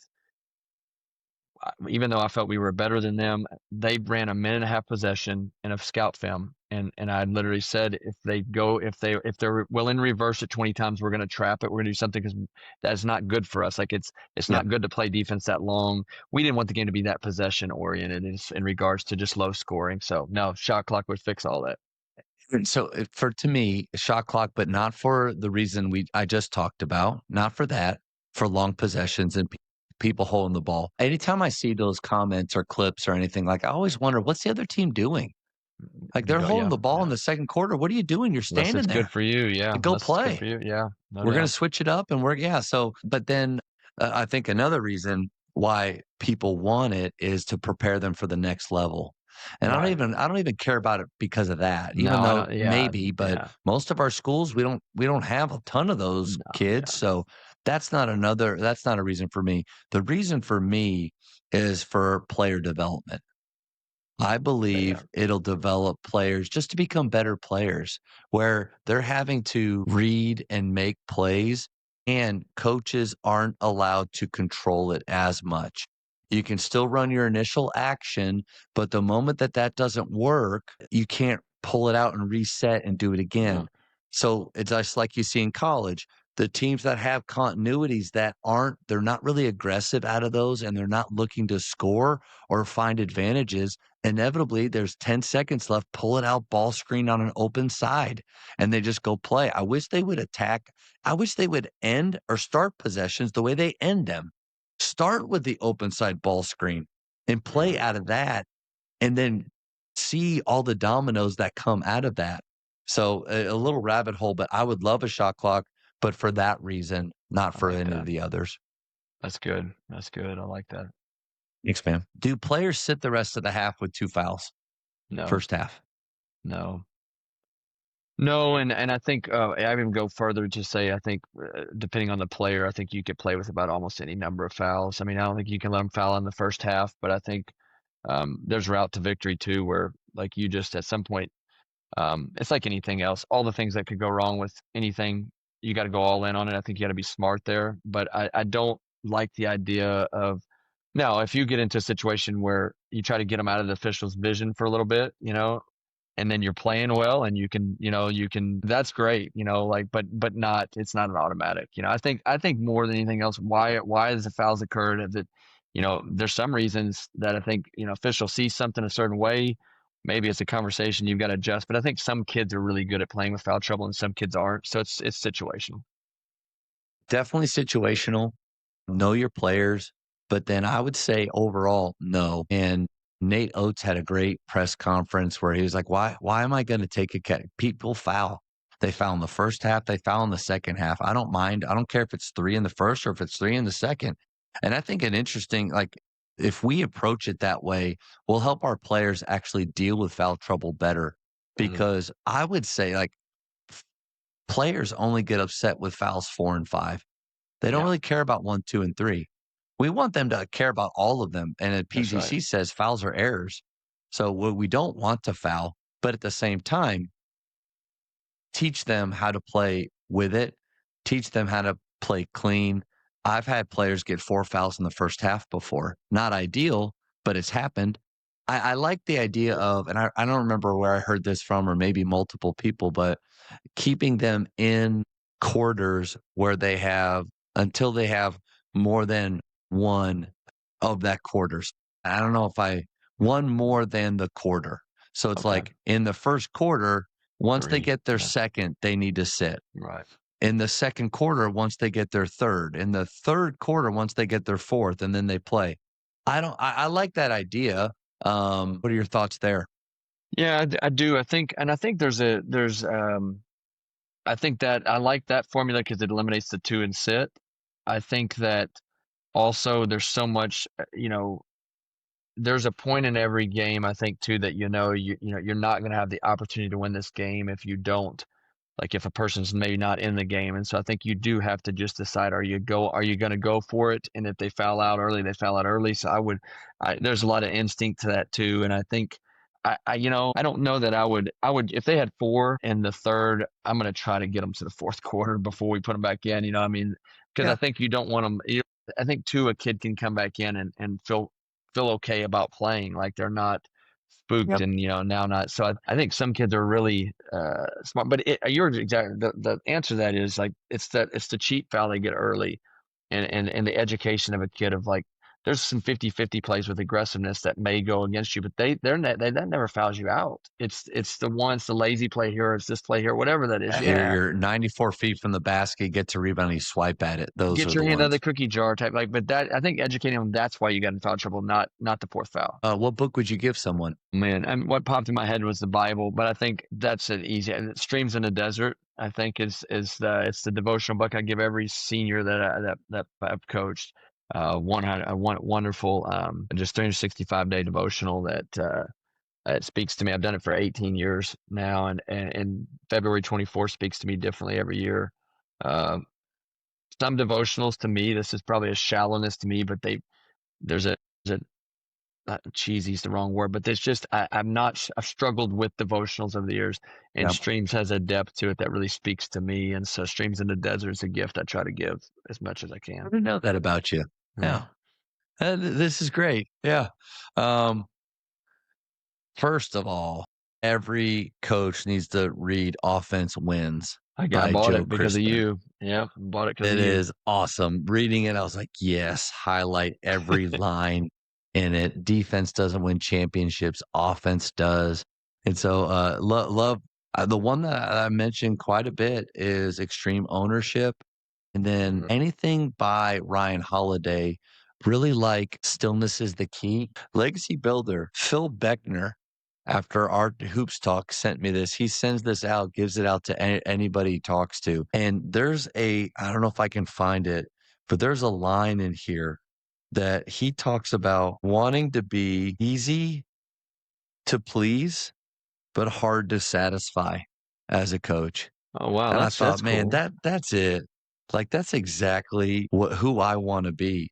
I want to be that the players feel like they can please me, and there are good things that they can do, but then that I'm always wanting them to reach for more. that. It's kind of, and he talks about changing the word "but" to "now." Anytime they're talking to a player, like, hey, I think you're doing this really well, but I need you to do this, this. The but negates the good thing that you just said. Hey, That's I think cool. you're rebounding really well. Now, I also want you to attack this. What a huge shift right I there. love that. I love I that. need to use now more than but Me that's too. the line. Love that. Couple more. Favorite place to travel? Well, man, we love going to the beach. We haven't been able to go in a while, but love going to the beach. We really like, we've got a real, with our 3, you know them, of course. And so we just like time, we spend some time together on vacation. Like we have a few things that we would love to do, but we just enjoy that time together. It's Hawaii for me and Jana. Yeah. We've gone for the last, I don't know, 5 or 6 years. I think we've gone every summer. I work MG basketball camps, not only to be around you and to help players, but to also get us to Hawaii. So I want to thank you for that. Yeah, and then I also want to take her back to Iceland. I want to go back and show her around there. It's such a unique country. I wish I would have been better for them. all those years ago, but I'd like to take her back there. I think in basketball, who's the GOAT? We're both Jordan. Jordan, yeah. And we don't need to it's pretty explain simple. it. No, yeah, I don't understand why you would need to. No, but they do. Anytime it's not him, there's let me tell you why. And I get it. Greatest greatest statistical career can be LeBron all you want. Go Jordan. That's great. Longevity, it's Jordan. It's Jordan. That's right. Last one. If this was your last year of coaching, what would you do more of? Oh, man, this is something I really do. I feel like any good you can see, any growth you see in coaching is because it's just truly smell the roses. Smell the roses. I knew when I was going to get out of college coaching. I knew that last run was it. The Lord almost didn't open the doors to allow me to, but I just knew it was time. And so I remember trying to just appreciate those moments. But I do think the blessing of coaching my daughters, I think, is such a unique one. But truly being able to just appreciate what we're getting to do. I think I was talking to a coaching buddy who's coaching his daughter too, and he said, I don't ever want to walk out of there frustrated with her and this and that, and not just appreciate what we're getting to do. And he said, I'll text you and remind you that. Text me and remind me that. But just appreciate this time. I think, coaching girls basketball, it's been just an incredible deal for me. But I think just appreciating each day in coaching. I think being out, I understand just a perspective of not taking yourself so seriously, maybe, and but just stopping. And I love practice. I love the music on. I love the process of trying to find team. But I think those days when you just appreciate that, and then I think appreciate the struggle, appreciate the night this year. It's going to be really hard, and it's going to feel like it's going in directions. And just, Beard has a comment he always used to say, it's just part of our story, man. We just got to embrace it. It's part of our story. And I love that. I think every season has a story. And so I think appreciating all the things, I always tell the girl, it takes all of it. It takes all of it. You don't get to. So, yeah, man, just smell the roses more. So just stop it right there. But I'll go. Because that was really good. I thought about this a lot, having listened to so many coaches answer this question, and I agree with most of them. That it's very similar answers. One, I would stress about winning less. I would just not worry about it as much as I have before, because I feel like that steals joy and it takes you out of the process and puts you right into resulting so fast. I would prioritize fun. You do that more than almost anything else. There are times, but there's times where I feel like I can suck the fun out of it. And when that's happening, it's like going back to Shawnee Harley. I got to answer the why.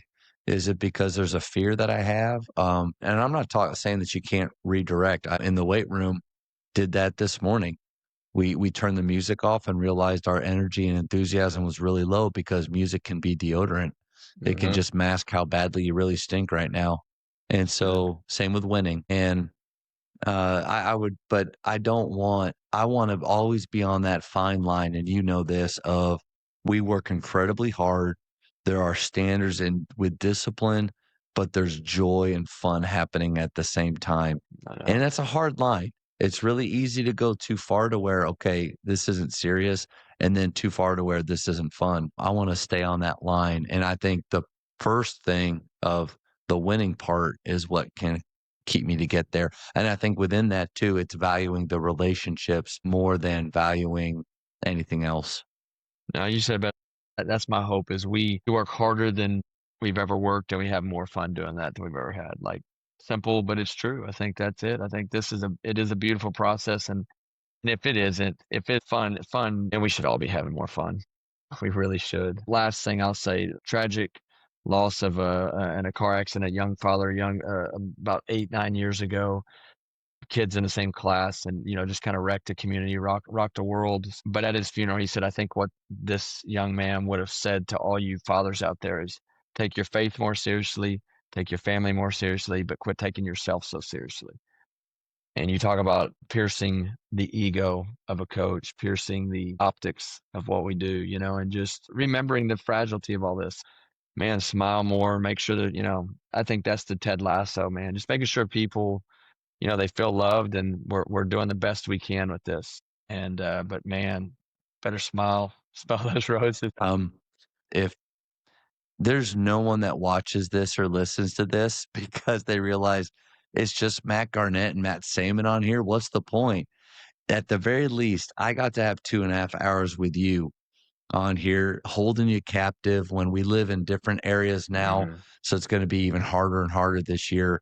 I personally just enjoyed it. And you've had such a huge influence on me as a coach and as a parent. And I feel like as a man, and just appreciate you and your friendship so much. And I'm curious. I'd love to hear this from coaches. If this format of it's not just me and a coach and kind of asking them questions and things, if this is something to pepper in every once in a while, and maybe it's best this or that, is this something that's interesting?